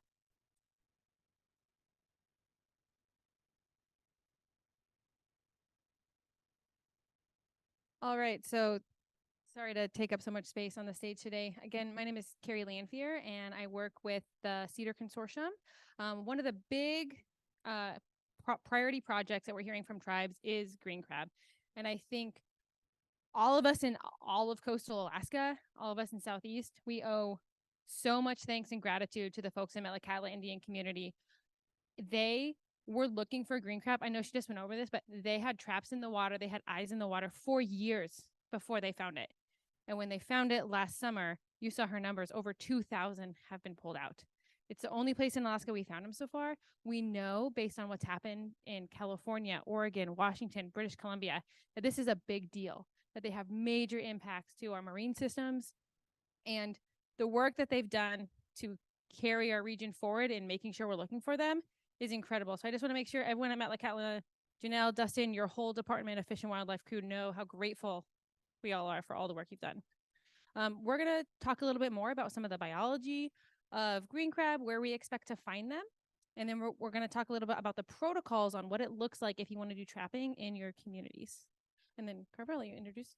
Yeah, hi. My name's Carter Johnson. I'm not Jenny Eckert, but I'm one of her graduate students, so I'm stepping in for her today. So the first bit that I'm going to be talking about is a little bit about green crab biology and their ecology. And then Kari's going to talk about the sampling efforts. And yeah, we'll go from there. And then Jenny, I know that you were online. You weren't able to join us. Do you have anything you want to add to that? You guys are doing a great job. I'm happy to answer any questions that come up. Great. Thanks, Jenny. Cool. So there's going to be a little bit of overlap with what Janelle covered, but I'm going to talk just a little bit about where green crab are, how they got there, and how they move around. So here is a map. There's an interactive map online where you can click around on these, but all of these white dots are where green crab have been sampled for and not found, and then the red dots are where they have been found. So they started on the west coast of North America. They started in California and then have been marching their way north. There are pretty high concentrations in Washington and Puget Sound and on the outer coast of British Columbia. And then Haida was the furthest north that they had made it before being detected at Metlakatla. So this map is, I think, a useful one to look at because they're quite extensive in where they have been found, but there are also are places where they have not been found. And so this kind of underscores the importance of all of this sampling effort in knowing exactly when the green crab gets somewhere and where they are not. So how fast are they spreading? So let's see, they were found in Haida. Sorry, I am new to this presentation, in 2006. Is that right? So they seem to be moving north in pulses. So and we'll get into kind of how they move around and how they've spread all this distance, but they seem to be kind of linked to warm water events. We'll see this kind of hopscotch forward up the coast when there are these warm water events. And a lot of this big ocean movement is in their larval stage. So when they're right after they hatch from their eggs and they're moving around with ocean currents. And so these areas here that you can see on the map, the red boxes, are where they have been found in British Columbia. And so the answer how fast they're spreading is they're spreading pretty quickly. So they started in Vancouver Island in 2006, and they've made their way now obviously up to Metlakatla just a few years ago. They don't wear shoes. Kari was confused with this slide a second ago, but they don't wear shoes. But one of the main ways that crabs and a lot of planktonic species move around is with ocean currents. So when they're in that larval stage, they can't swim against the current and they're at the mercy of how the ocean is moving. And so this is just an example from in the 90s, a big container went overboard on a ship that had a bunch of Nike shoes, and they used it as a great way to see how ocean currents were moving. And so you can see that as the shoes were found in various places along the coast, we can see how these currents move around and can transport little things long distances. And so similar to these Nike shoes, larval crab can move around in the same way. And the current that is of most importance to us here in Southeast Alaska is this North Pacific current that comes onshore from the open ocean and then travels up the coast up from British Columbia up the coast to Southeast Alaska. And this is the current that we think is most likely the reason that these larval crab have made their way up north to where they are now. So just a brief synopsis of a crab life cycle. You have, the adult crabs, they mate and they have fertile eggs. Those eggs get held by the female for a little while on her abdomen. We saw a photo in Janelle's presentation of what a gravid female, a female that's carrying eggs, looks like. So from that stage, they are released into the water column. They develop through these planktonic stages called zoea, and the zoea are really, really tiny, and they can't swim against the current. And so that is the stage that they're most likely getting transported in. And the final stage before they turn into what looks more like a crab is called the megalopy, and that's that kind of scorpion-looking thing before the first crab. And in these planktonic stages, the zoea and the megalopy, that lasts 50 or more days. So for all of those days, they can be traveling hundreds and hundreds of miles, and which is great if you're a crab and not great if you don't want invasive crab, because they can travel such long distances.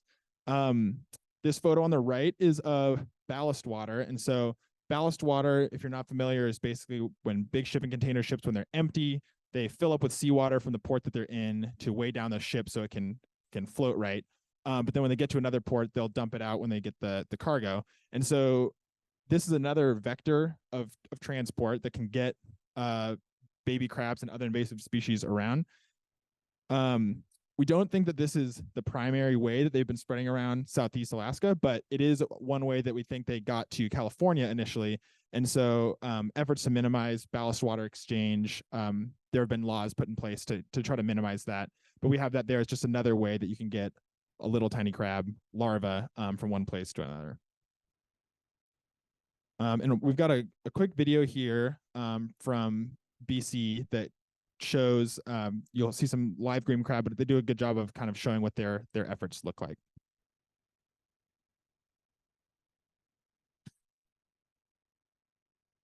My name is Rennie Talbot. I'm the Aquatic Invasive Species Coordinator within the Aquatic Invasive Species National Core Program for Fisheries and Oceans Canada. European green crab are a threat to shorelines because they compete with our native species. They change landscapes. They'll actually excavate eelgrass beds, which is a very important habitat feature for our juvenile salmon. They also mine foreign vertebrates within salt marsh benches, causing erosion. They will alter our shoreline communities if allowed to establish. My name is Patty Menning. I'm an aquatic invasive species biologist. I work for the Department of Fisheries and Oceans. We have a lot of native species that are green, and so it's really important to differentiate between the European invasive green crab versus our own native green crabs. When I'm bringing up a crab trap, I can tell immediately that it's European green crab. Even if the crab, it might be discolored or black, or even sometimes they can become very orange. Green crabs are very distinct, and they have this sort of, I call it a diamond or triangular shape. The other way I can tell is it has 5 very distinct teeth on either side of the eye. 1, 2, 3, 4, and 5. 1, 2, 3, 4, 5. These marginal teeth are very distinctive. If you are very confident that it is a European green crab, it should not be placed back in the water. Finding one crab usually means that there is more. One crab, one female juvenile, can hold 185,000 eggs per spawning period, and they can spawn up to twice a year. So one crab can produce a vast population. So it's very important that even one crab be reported to us. Please contact DFO. If you see the crab, take a picture of it, and we'll get back to you immediately. It's all green crab. There's not a single other species in either of these traps. These European green crab. Sweet. So you saw in that video, when they pulled the trap, they had a lot of different species in there that weren't just the European green crab. And we're going to get into a little bit of identification practice here as well, so that people can leave this conference with that knowledge and ability to help identify the invasive crab.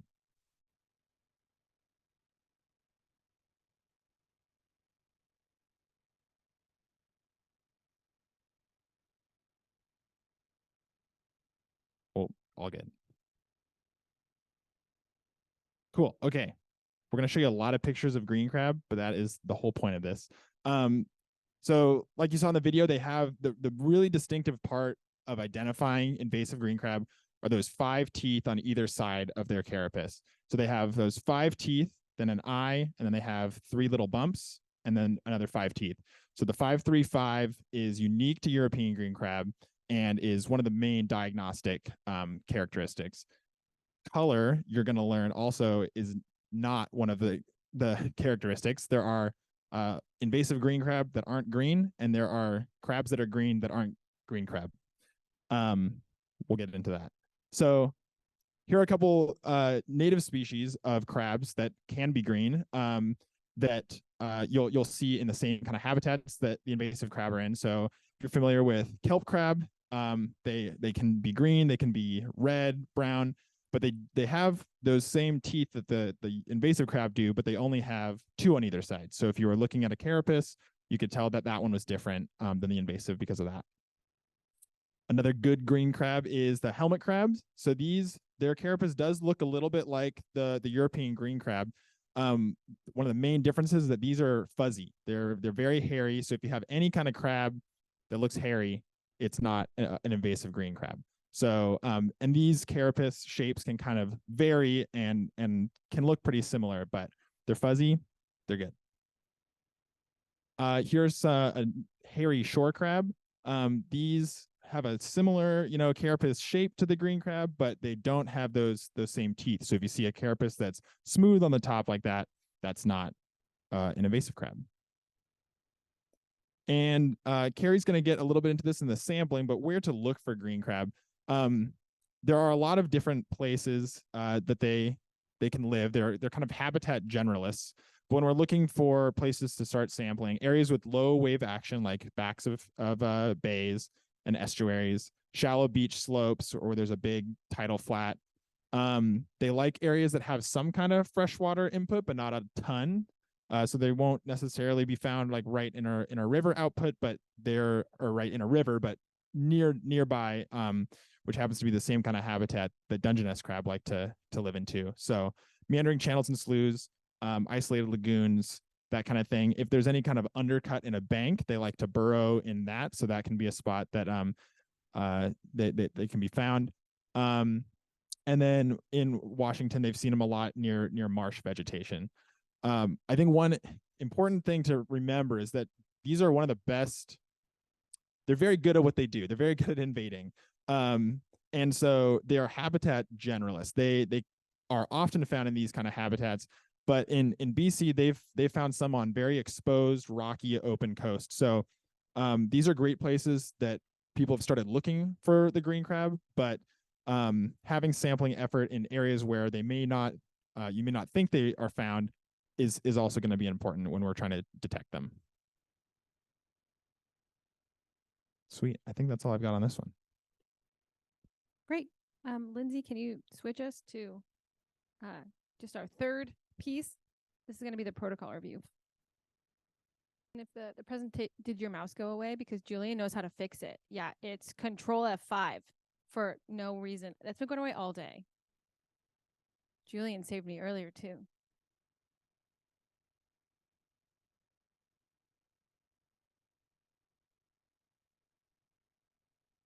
The other thing you can do is you can find the highlight down on the bottom because it shows up on the very bottom part of the screen, and then you can line it up to the very bottom of the screen share and then just move slightly and then press click and cross your fingers. I've been running that tactic all day too. Yeah, this is gonna, yeah, there it is. Great, thank you, Lindsay. I don't know why it's been doing that. So I'm gonna be talking a little bit about green crab baseline data collection.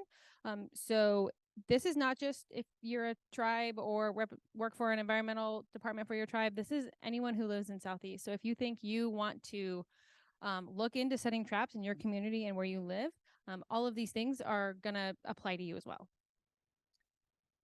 I'm gonna be speaking about it in sort of four main ways. The first is permits, like Sean was talking about. This is gonna be really, really important.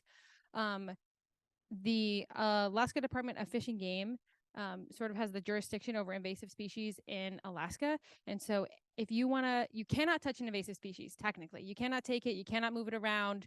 You can take a picture of it, but if it's on the beach, you technically can't pick it up without an aquatic resource permit. Seems a little funny, seems a little backward because we know how bad these are and we want to get rid of them.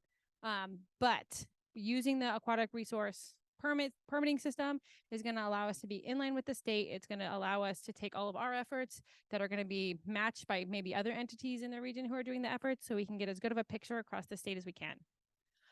The second piece, I'm going to be speaking about trapping.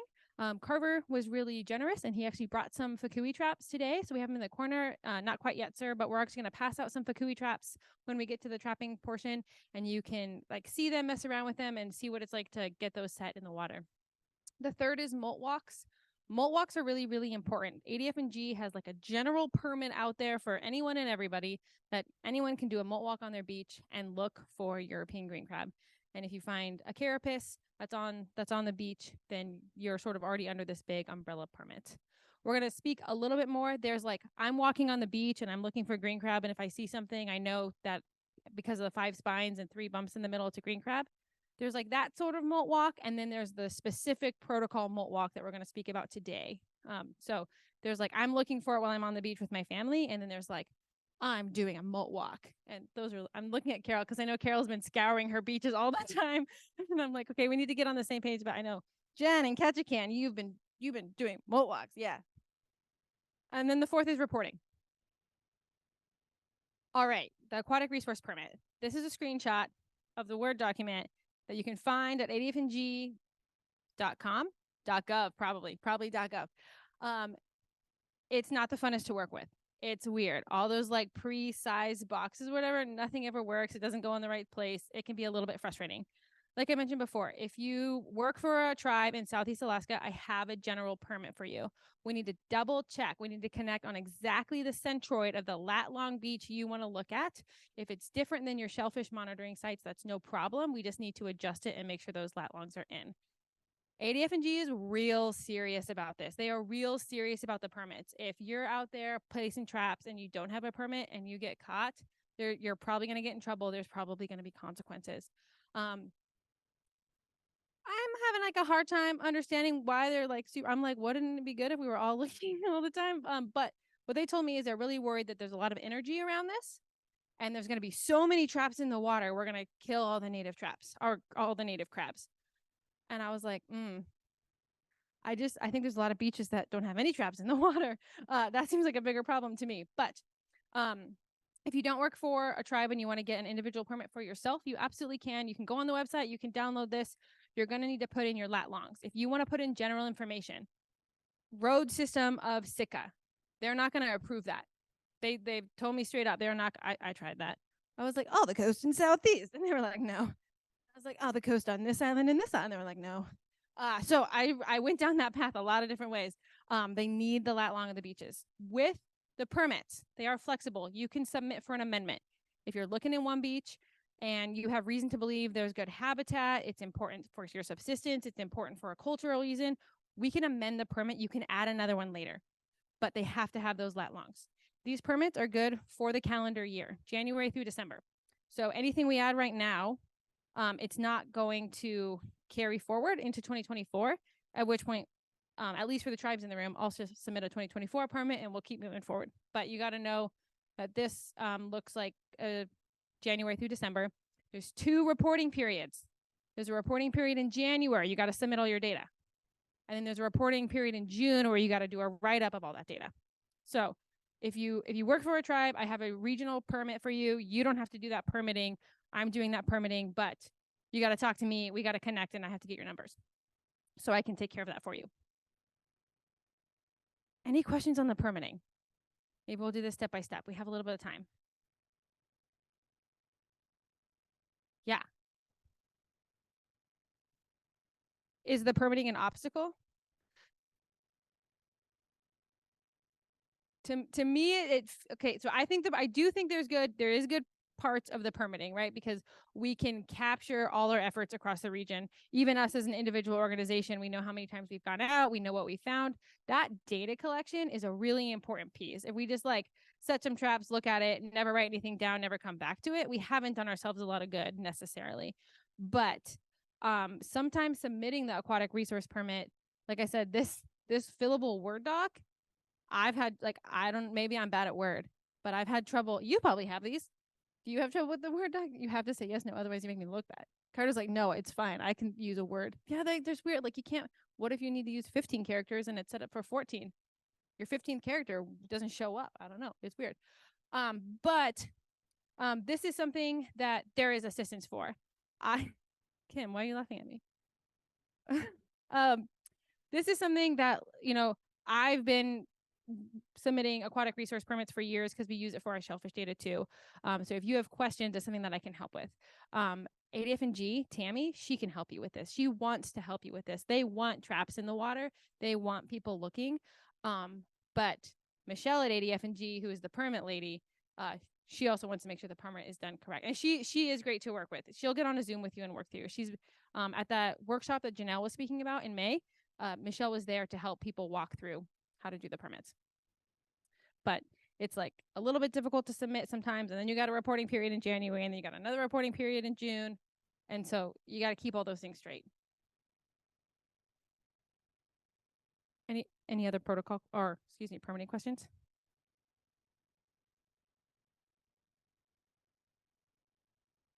Okay, so the next piece is trapping. And so, yeah, sir, if you want to kind of walk around and put, I don't know if there's enough. I think there's 10, Carter. I couldn't possibly count these tables right now, so I'm not sure how many tables there are. It might not be enough for one per table, But the teenage SEP are going to put them around. Feel free. I'll do a little break here in a second for you to kind of mess around with them, see how you can connect the traps together. These are well-used traps. These are well-loved traps. You'll notice all the twine on there trying to fix holes and things. So this is what all of our traps will look like after some good European crab baseline data collection. Cool. Thanks, folks.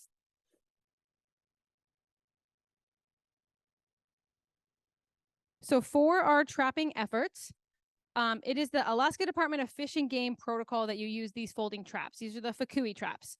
You heard from Janelle that they're using a couple different traps where they are as well. They are in a different stage. They are no longer in baseline data collection. They know that they're there and they know there's a lot of them. They're in functional eradication mode. And so they're using a little bit of different traps, a shrimp trap that they've had more success in catching a lot every day. The folks in Metlakatla are checking those traps every single day. But for the ADF&G protocol, they have these Fukui traps. Tammy Davis with ADF&G, she put in an order of 50 traps. Gosh, probably, you know how it goes in Southeast, but she probably put it in 8 months ago, and then they were like 7 months late, but they just came in. There's been a handful of folks who have received them. Carol, you have yours. Jeremy, you just got yours. Jen, you have yours. These are first and foremost for people who are going to be on effectively that front line, which if at this moment in time, it's where you live in Southeast and how southern Southeast you live. So Ketchikan, you guys are right across from Metlakatla, right across from Annette. Carol and Cassandra, she's right across. But if there's anyone else in southern Southeast who is interested in this and is wanting traps, my understanding, I don't want to speak for her, is that there are traps available to give to priority communities. At this moment in time, priority communities is who's the most far south. So you're gonna pick your Fukui traps out. There's also minnow trap, which we didn't bring with us today, but that's a different type of trap, a little bit smaller. And then your bait, so you can put in the bait cups you have there, so you can catch them. You know, we all know crabs like stinky stuff, so you're gonna put the stinkiest thing you can put in there. A lot of people use herring, people use salmon if they have extra. If you don't have any of that on hand, people use cat food. So whatever's the smelliest thing you can get in those bait traps. Stakes to stake it down into that intertidal. The data sheet, we'll talk a little bit about data recording. Ruler, so you can measure crabs if you actually find them. And then a thermometer to get water temperature, and then ID card, which we'll pass that in a little bit, but Carver also brought some ID cards for some of the really common crabs that we see here in Southeast Alaska. So I'm just gonna walk through a couple of stages of trapping. So the first thing is identify an area for European green crab data collection. So Carver kind of spoke about this. There's a lot we don't know in Alaska. The only place we have these right now is on Annette Island. The invasion up here might very well look different than the way it looks in Puget Sound in British Columbia. Where the areas are in British Columbia and maybe Puget Sound that they haven't occupied yet, they may occupy here. Like Carter was saying, Carter. Yeah, we met like, we go way back, yeah. Way back. I'm really sorry about that. These crabs are generalists. They are really good at making almost anywhere look like home. So at this moment in time, on the front end of the invasion, we expect them to live in places that other crabs don't at this time, because other crabs, they're bigger, they're badder, and they're going to kick them out. And these crabs can live in that brackish water. So when there's some freshwater input, where some of our other native crabs are like, no, we really like it when the salinity is like all the way, 29 to 35. These folks, they can have more freshwater input. We see them at the base of culverts. So you all know you got your culverts coming underneath your road, just spewing out fresh water during your big rainstorms. These guys are like, culverts are sweet. We like fresh water. Fresh water.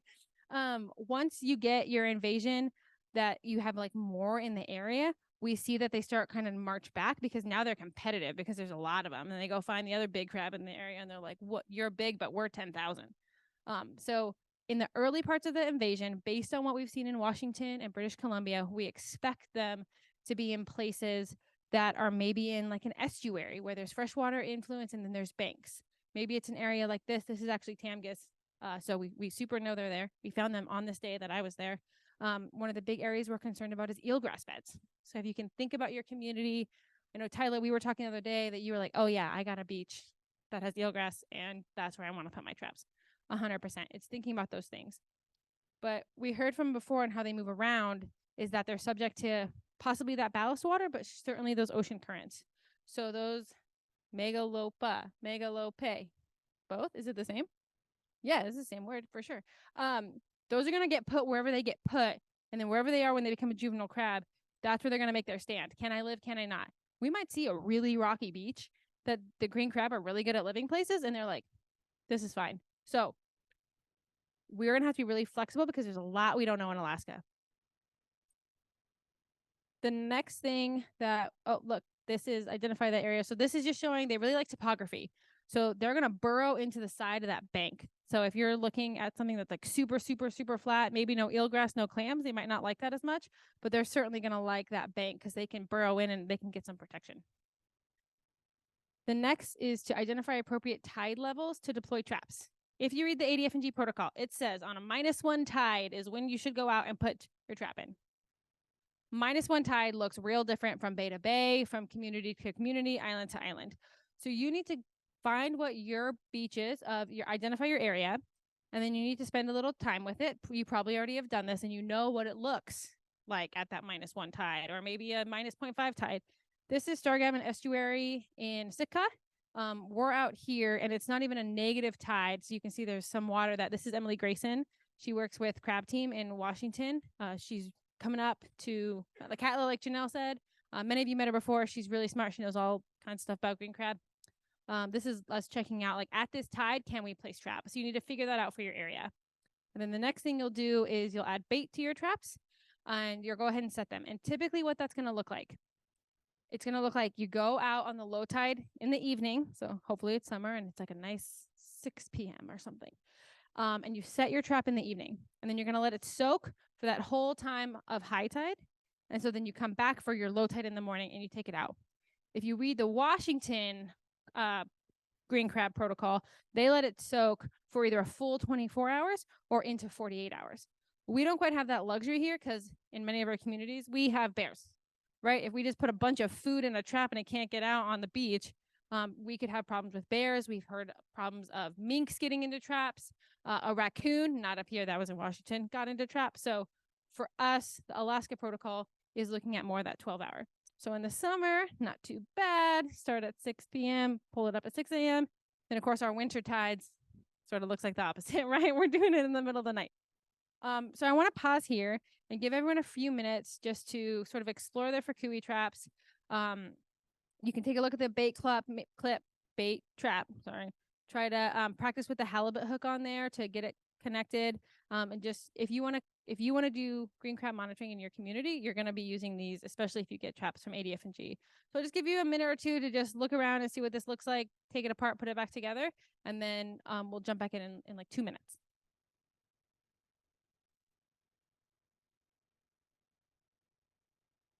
All right, folks, I know we're getting close to the end of the day, so I'll just check in here. Does anyone have questions on the traps? I have a few more pieces of the protocol to go through. Perfect. So, you question on trap? Yeah.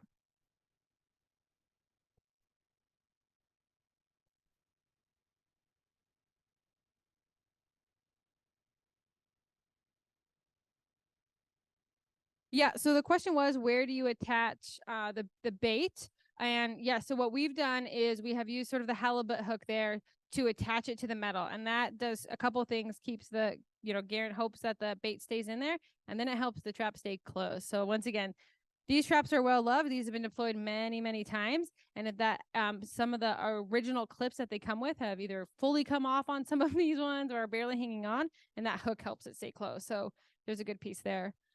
If you start doing this baseline data collection, there may be some other tips and tricks that you find along the way, which is something we're really interested in collecting so we can like share as a region what that looks like. Because it's possible that we find that the openings in general are just a little bit too big. Green crabs come in and then they can just come back out because there's nothing really keeping them in there. And some real simple things we can do to stop that, like get a zip tie, make it half the size. These have, the twine, the saline on it all over the place. You get holes, you have to tie it back up. So often what we'll do is we'll put a big rock in it, like to keep it down where it's supposed to be, put the bait in, and then the next part I'm going to be is securing the traps. And that's where you get some sort of stake of any kind to help it stay in that one place. So you catch your green crabs, you have your permit, you're unlucky enough to catch green crabs. Now what? Do you take a picture? Do you kill them? What's the next step? I have that near the end of the slide, but just so we don't miss the salient point of, if you find a green crab, the very first thing you need to do is you need to connect with ADF&G and let them know that you found it. So at the very end of my slides, I have a hotline you can call. I have the email for Tammy Davis that you can email. If for any reason part of that doesn't feel good for you, you can always connect with me, and I can connect with them and move that forward. But effectively what we'd like you to do is take a picture, and then if you have a permit, you can freeze it. So we want you to take it, freeze it, whole, live, don't shuck it in any way. And then we're going to get a positive ID on that from someone like Tammy or maybe Janelle or Ginny on, yes, 100%, this is a green crab.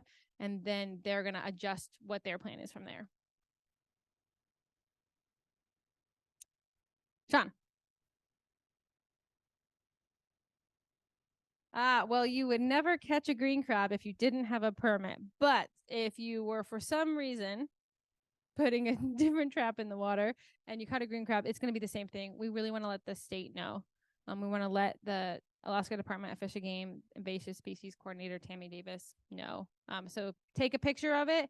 If you have space in your freezer, stick it in your freezer, and then they're going to let us know what the next steps are for that.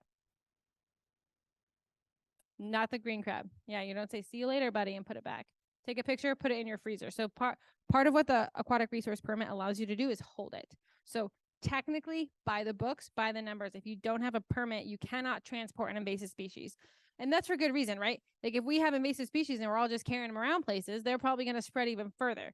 So that rule, while in this case maybe feels a little bit impractical, maybe feels like it's not fitting our needs, in general, it's there for a good reason. And how we can sort of meet in the middle there is take a picture, put it in the freezer, but don't put it back. And this is where, flexing those ID muscles are going to be really important, because like we're going to show near the end here, and then we had showed a little bit before, there are other green crabs and then other crabs with spines. So we want to make sure we get that super positive ID. So the next thing we're going to do is we're going to secure those traps, and then we're going to record some information on that. So this is Tyler. She is, the first thing to secure a trap is you have to lure the green crabs in with your green crab antenna. So that's what Tyler's doing here. This is an important part of the protocol, so don't forget it. Another way to secure traps may look like this. This is Jen. She is in the middle of the estuary. You really went for it here, Jen. You got out okay, but it took a minute. So make sure that if you're out there setting traps and you're in an estuary area, we know how mucky that can be. Jen's in waders, but make sure you have a friend. So if you get a little bit stuck, you can have someone toss you a bucket so you can get out. And then, like I mentioned before, we're going to let that soak for overnight for that 12 hours. So we're going to set it at that low tide in the evening, come back in the morning and check it out and see what we've collected.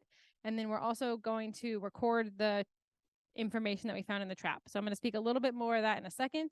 But there's a whole data sheet that we've developed for you to be able to record all the needed information. Oh, I was ahead of myself. We're going to check those traps and record those data. Sean, look, that's you. You're checking the trap. Great job. This is a picture of green crab that we found at the Metlakatla workshop in May. It was the first trap we looked at. First trap we were noticing, we were in the same group. We pulled out green crab. So these are prepped in a bucket, ready to go for measuring. This is just a picture from that workshop. I thought it was funny because on your left is Tony Sanderson's arm, and then on the right is Tony Christensen's face. They both work with Heidelberg. And so together we have almost a whole Tony from Heidelberg. But then there's lots of other folks who were able to attend that workshop to get the training. And we were pretending to be crabs, which Emily Grayson is the one with the hat, with the green hat sort of on the left. And like I said, she's been doing green crab since like 2015. And look at that crab face. She is really good. This is the data sheet that we have developed to pass through with SEATOR partners.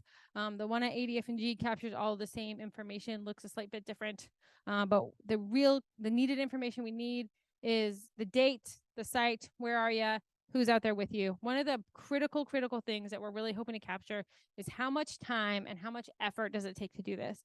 Because like Janelle said, we're in the early stages of this. We are going to be dealing with European green crab probably forever, and which means we are going to be writing grants to address European green crab probably forever. And if we can say on those grant applications, like, this is what it takes. This is what it takes to do this. We've identified this as really important work. We've identified this as like critical resiliency measures. And this is what it costs to pay someone to do this work. So this is a really important piece to capture. So you're going to capture what time you get there on day 1. That's when you set the traps. What time you leave day 1. What time you get there on day 2, and then what time you leave. And that's going to help us capture, like, yeah, this takes, a person 16 hours in a month or something like that. So we're not sure what that's going to look like, but we'll figure that out. The next thing we need to capture is that trap type. So most of the time, it's going to be these folding traps or these fakui traps. There's also that minnow trap to think about. We're going to want to collect the name of every species. So it's not just green crab. We're also really, really interested in what's the distribution of the native crab that are there right now. And that's going to be really important information. So say you have a bay that's important to you, you start monitoring, and you're like Metlakatla, no green crab, no green crab, no green crab, and then all of a sudden you have green crab. For those first few years that you were looking, you had an idea on what native species were there and about how many were there. And that's really important information for us to go back to the state, go back to other federal partners to show how much an area is changing. And that's another critical tool that we can use in our grant writing efforts to make sure that we're getting you folks the dollars that you need to continue to do this work.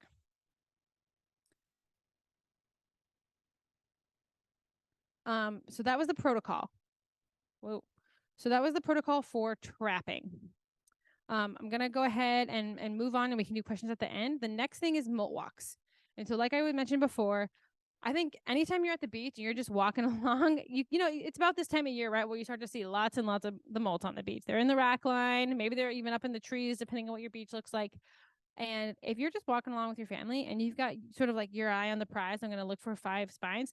That's great. That's helping the whole region. We should all be looking. My partner, we walk on the beach all the time, and all we do is molt walks now.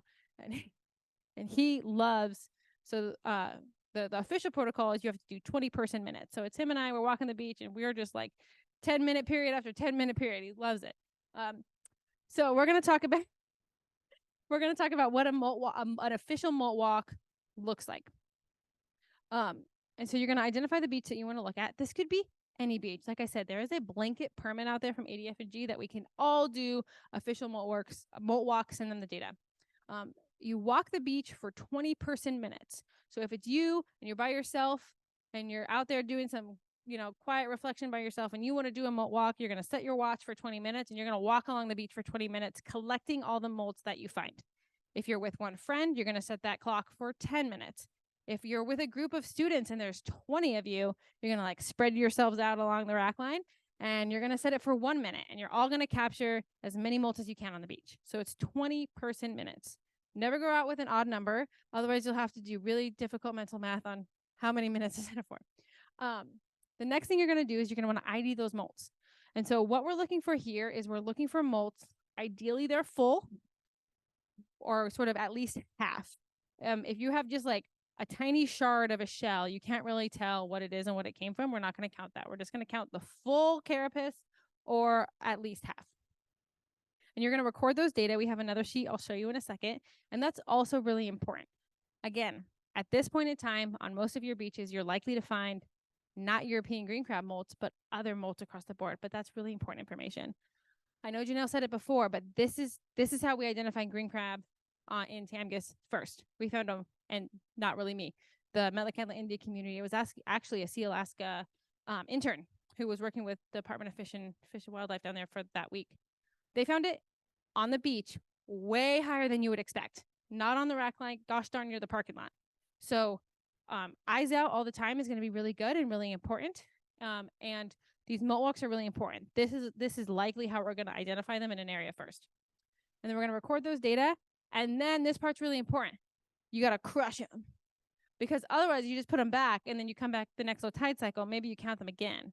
So you got to be like, thank you for your time, molt, and crush them with a rock. Or you can take them around, give them to your friends.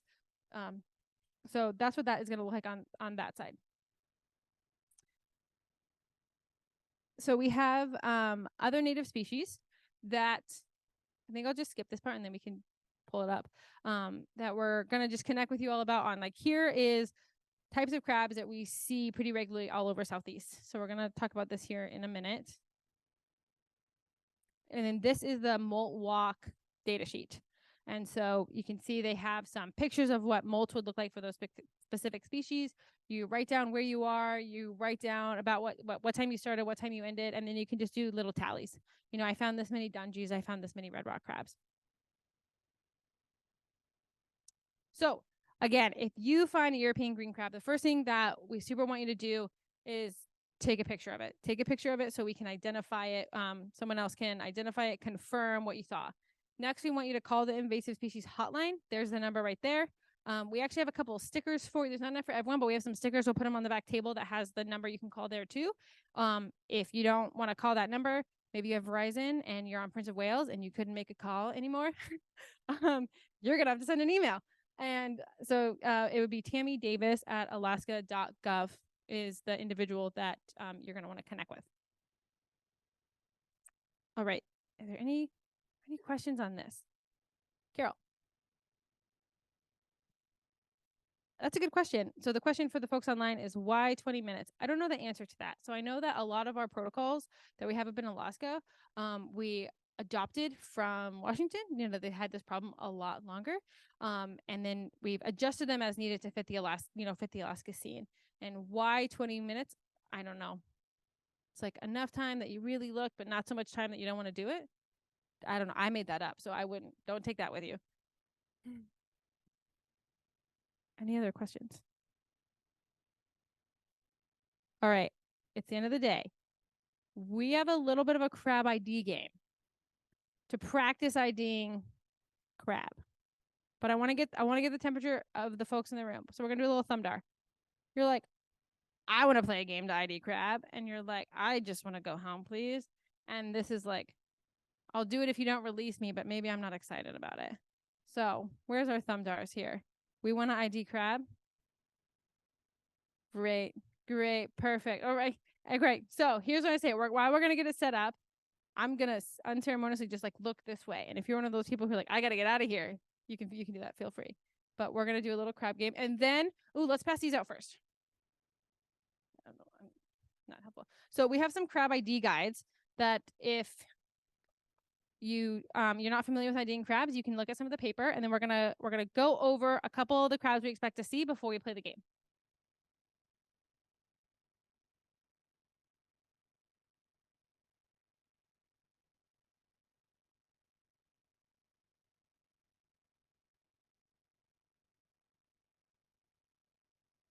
Yes, and it's the PDF, and then I'll come over, and he'll run the main stage, and I'll run the side stage. Oh no, scroll up! You're giving it away. Just kidding.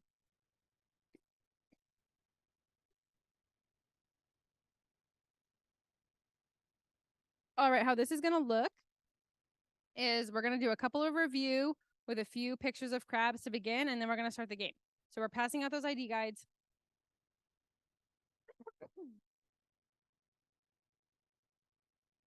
Oh, nice. Can you scroll with that? Or can you next? Oh, nice. That's great.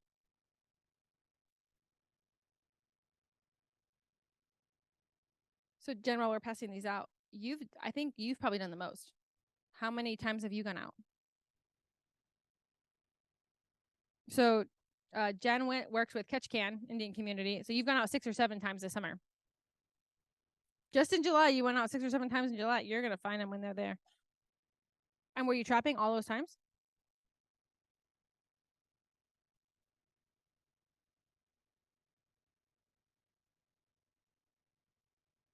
Great. I'm just going to say that again for the folks online. So Metlacat near Catch Can Indian Community has probably done 6 or 7 molt walks just in July. And then you're pretty much ready to go with your trapping. So she's going to start trapping soon. Do you know what you're going to use as bait? Yeah. I'm on a mission to find stinky salmon before my dog does and put it in the freezer, which again, my partner is really excited about that. Yeah, you gotta pluck them off the beach. Okay, are you ready? I'm gonna Yeah. run this, and you're gonna run this. Janelle wants to know if she can put the answer in the chat. I mean, yes, you can, but it seems like the cards are stacked a little bit in your favor, Janelle. But you deserve that because of all the great work that you folks have done in Metlakatla. Yeah. Okay, so we saw some crabs earlier. We're gonna go through just a couple pictures of the species that might be in there. And I guess we'll just do teams by table. So once the game starts, it's gonna be fastest to raise your hand. We'll call on you first when we show you the crab, and then you're gonna have to identify it. So I'll go through these first couple so we can kind of get an idea of what's out there, what you might see. And then it'll be game time. And there's an enormous cash prize, right? Cool. Yeah, great. See Kari about that after this. This one is European green crab. Yeah, because we got 5 spines. We got 3 bumps in the middle there. Notably not green. So color is not always the right thing to identify with. Another European green crab, looking a lot more green. Kind of a grainy photo, but you've got 5 spines, 3 in the middle, 5 more spines. And 1 more green crab, just for good measure. They have quite a bit of color variation, so that's why we like the spine thing. Okay, anybody know this one? That's a red rock crab. We got black tip claws. That's a good diagnostic. And here's another one, but if you're looking at the carapace, they have a nice kind of fan shape where they're kind of narrow towards their butt and then fan out. They have really similar looking spines, but I'm not going to count them, but it looks like more than 5. So not a green crab. Here is a shore crab, purple shore crab. They're similar in size to green crab, but don't have those spikes. I think those should be on the ID sheet that we have. And this is available online, I believe. We just printed the first 2 pages that you have there. But there are many more crabs that you can identify from that. Here's another shore crab, a green crab that's not a European green crab, and looking a little more smooth. All right, same guy, same player. And then these are also shore crabs, and they're little dried carapaces. Okay, what about this one? Yeah, my fave. I study these guys. Tastiest one that we've seen so far, I might add. Everybody should probably know these by now, but here's one more Dungy picture. Okay. I think we're ready for the game, right? That's the end of the. Everybody feeling good about this?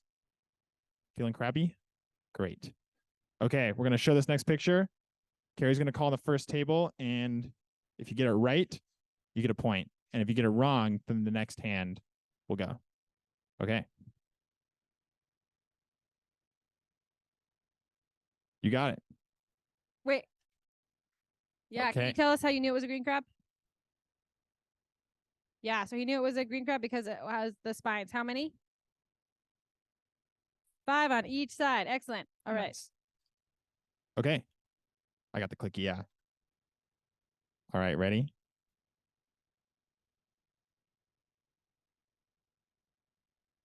Purple shore crab. Yes, you got it.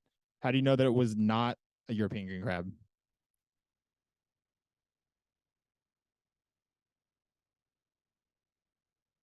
Yes, so not 5 spines on the sides and no bumps in between the eyes. Nice. Cool. All right, next crab.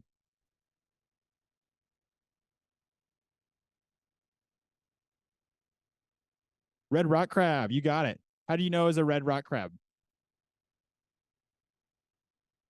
Nice. Yeah, so black tip claws and then the fan-shaped carapace. Cool. All right, next crab. 2 for 1. Yes, these are 2 Dungies wrestling. Nice. How do you know they were not European green crabs? How do you know they were not European green crabs? They look tasty. Not wrong. Nice. Cool. Sweet. Okay. Next crab.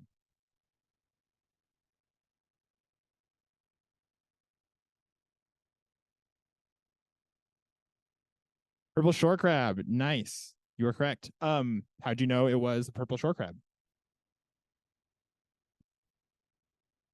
carapace shape and color. Nice. Yeah, they also have little polka dots on their claws sometimes. So that's another good one, and a very pretty crab, I might add. Okay.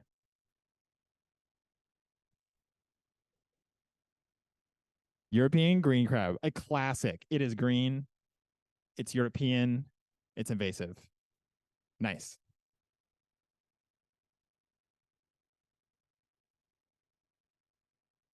Dungy.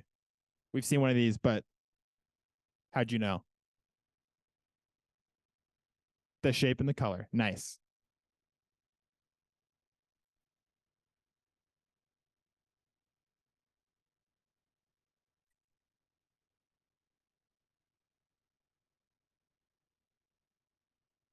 Red rock crab. Yes. We got the fan-shaped carapace, all the little ridges, and very red. This table. European green crab. Nice. What was the first thing that you noticed that made you think that? Green and the spines. Nice. Cool. 5 spines, 3 bumps. We got it. Okay, this was not on the ID guide. This is a bonus crab. We got a couple bonus crabs. Oh, well, Brandy retracted. We're gonna go here. King crab, that is close. Oh, we it got is a crab. one. Who's This table next? to the back. The Tanner crab. Nice. Yes. Love these. How do we know it's a Tanner crab? Oh, how do I know it's a Tanner crab? It's got a very circular carapace. These are a lot larger. I think they're a little less mean than other crabs, but I interact with crabs a lot, so get to know their personalities. They're a little nicer. Okay, we got 2 more bonus crabs that are not on the ID guide. Hint, they might not be from Alaska, but they might be.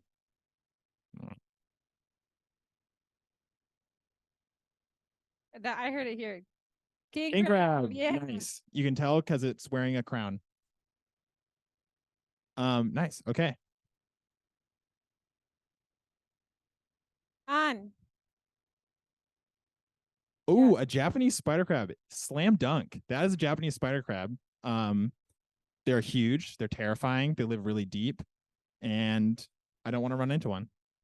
Okay, we got one more bonus crab. Okay, you're right. You're right. Okay, AYS table first. You were first. Coconut crab. Yes. And there's a dog in the background that's not a crab. These live on land. They get into people's trash. Crazy. They live very tropical places. I don't know exactly where there are coconuts, I'd imagine.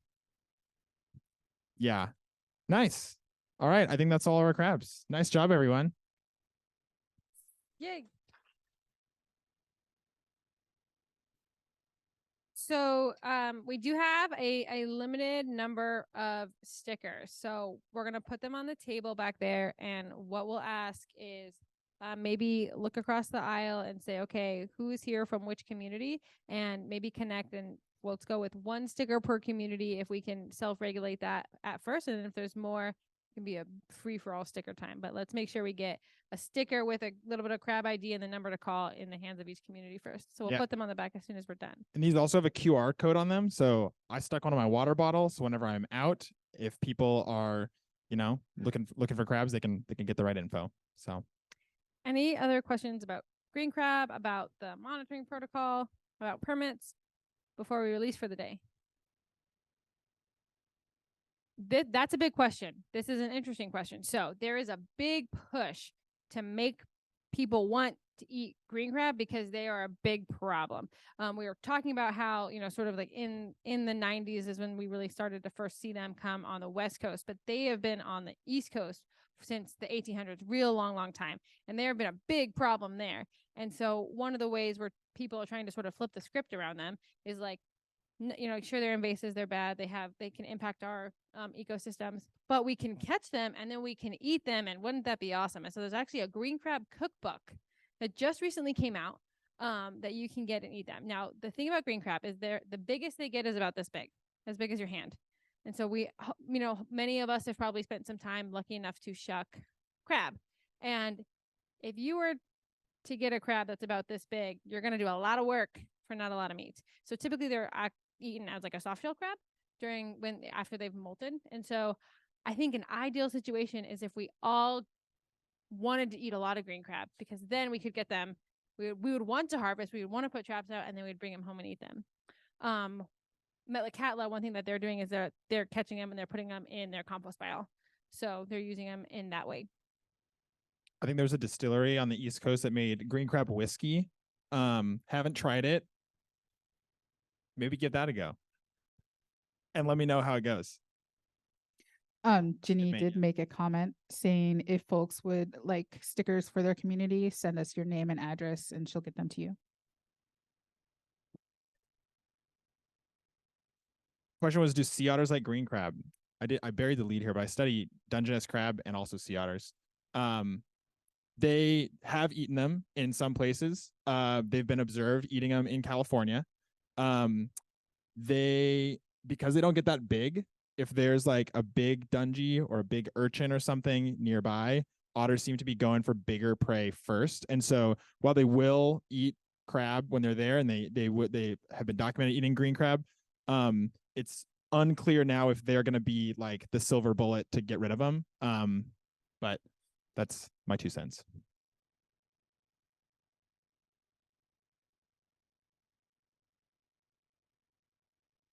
Great.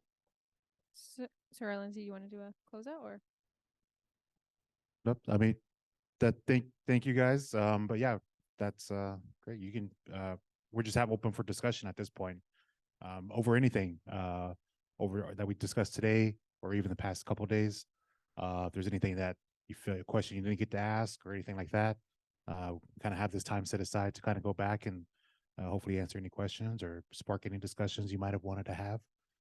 But we have a little bit of time now to do that.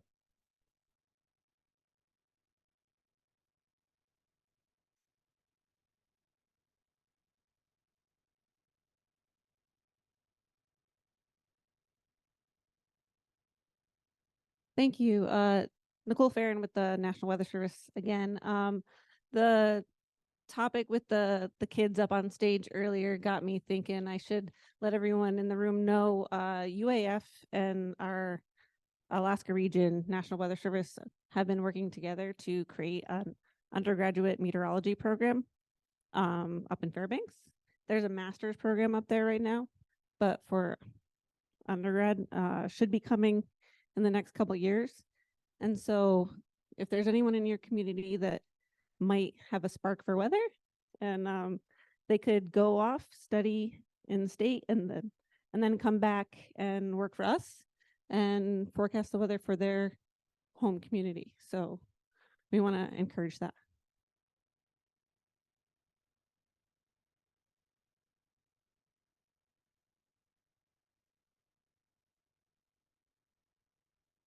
All right. Any other questions? Thoughts? All right. So it is bingo again tonight. So very similar to my request yesterday. Yeah, you're ready. You can maybe you could just hover and yell bingo. What we'd like you all to do is to be super conscientious. Please get all of your stuff, any trash that you may have, and then the tablecloth on your table, please fold up for us. And then T&H staff, it turns out these tablecloths are different than those tablecloths. So this morning it was a little bit of a finding tablecloth game. So we're going to keep them separate. So just a heads up for when we do the cleanup. And then, sir, what time do we start tomorrow? Tomorrow we have 8:30 check-in. The morning welcome at 8:30. I think we'll have about 15 minutes for that. And the first tribal roundtable will be at 8:45. So yeah, we'll see you all in the morning. Again, be sure to sign in if you haven't. And thank you for your participation today. And those online, we'll see you again tomorrow. All right. Oh, good idea. Hi. Oh, that's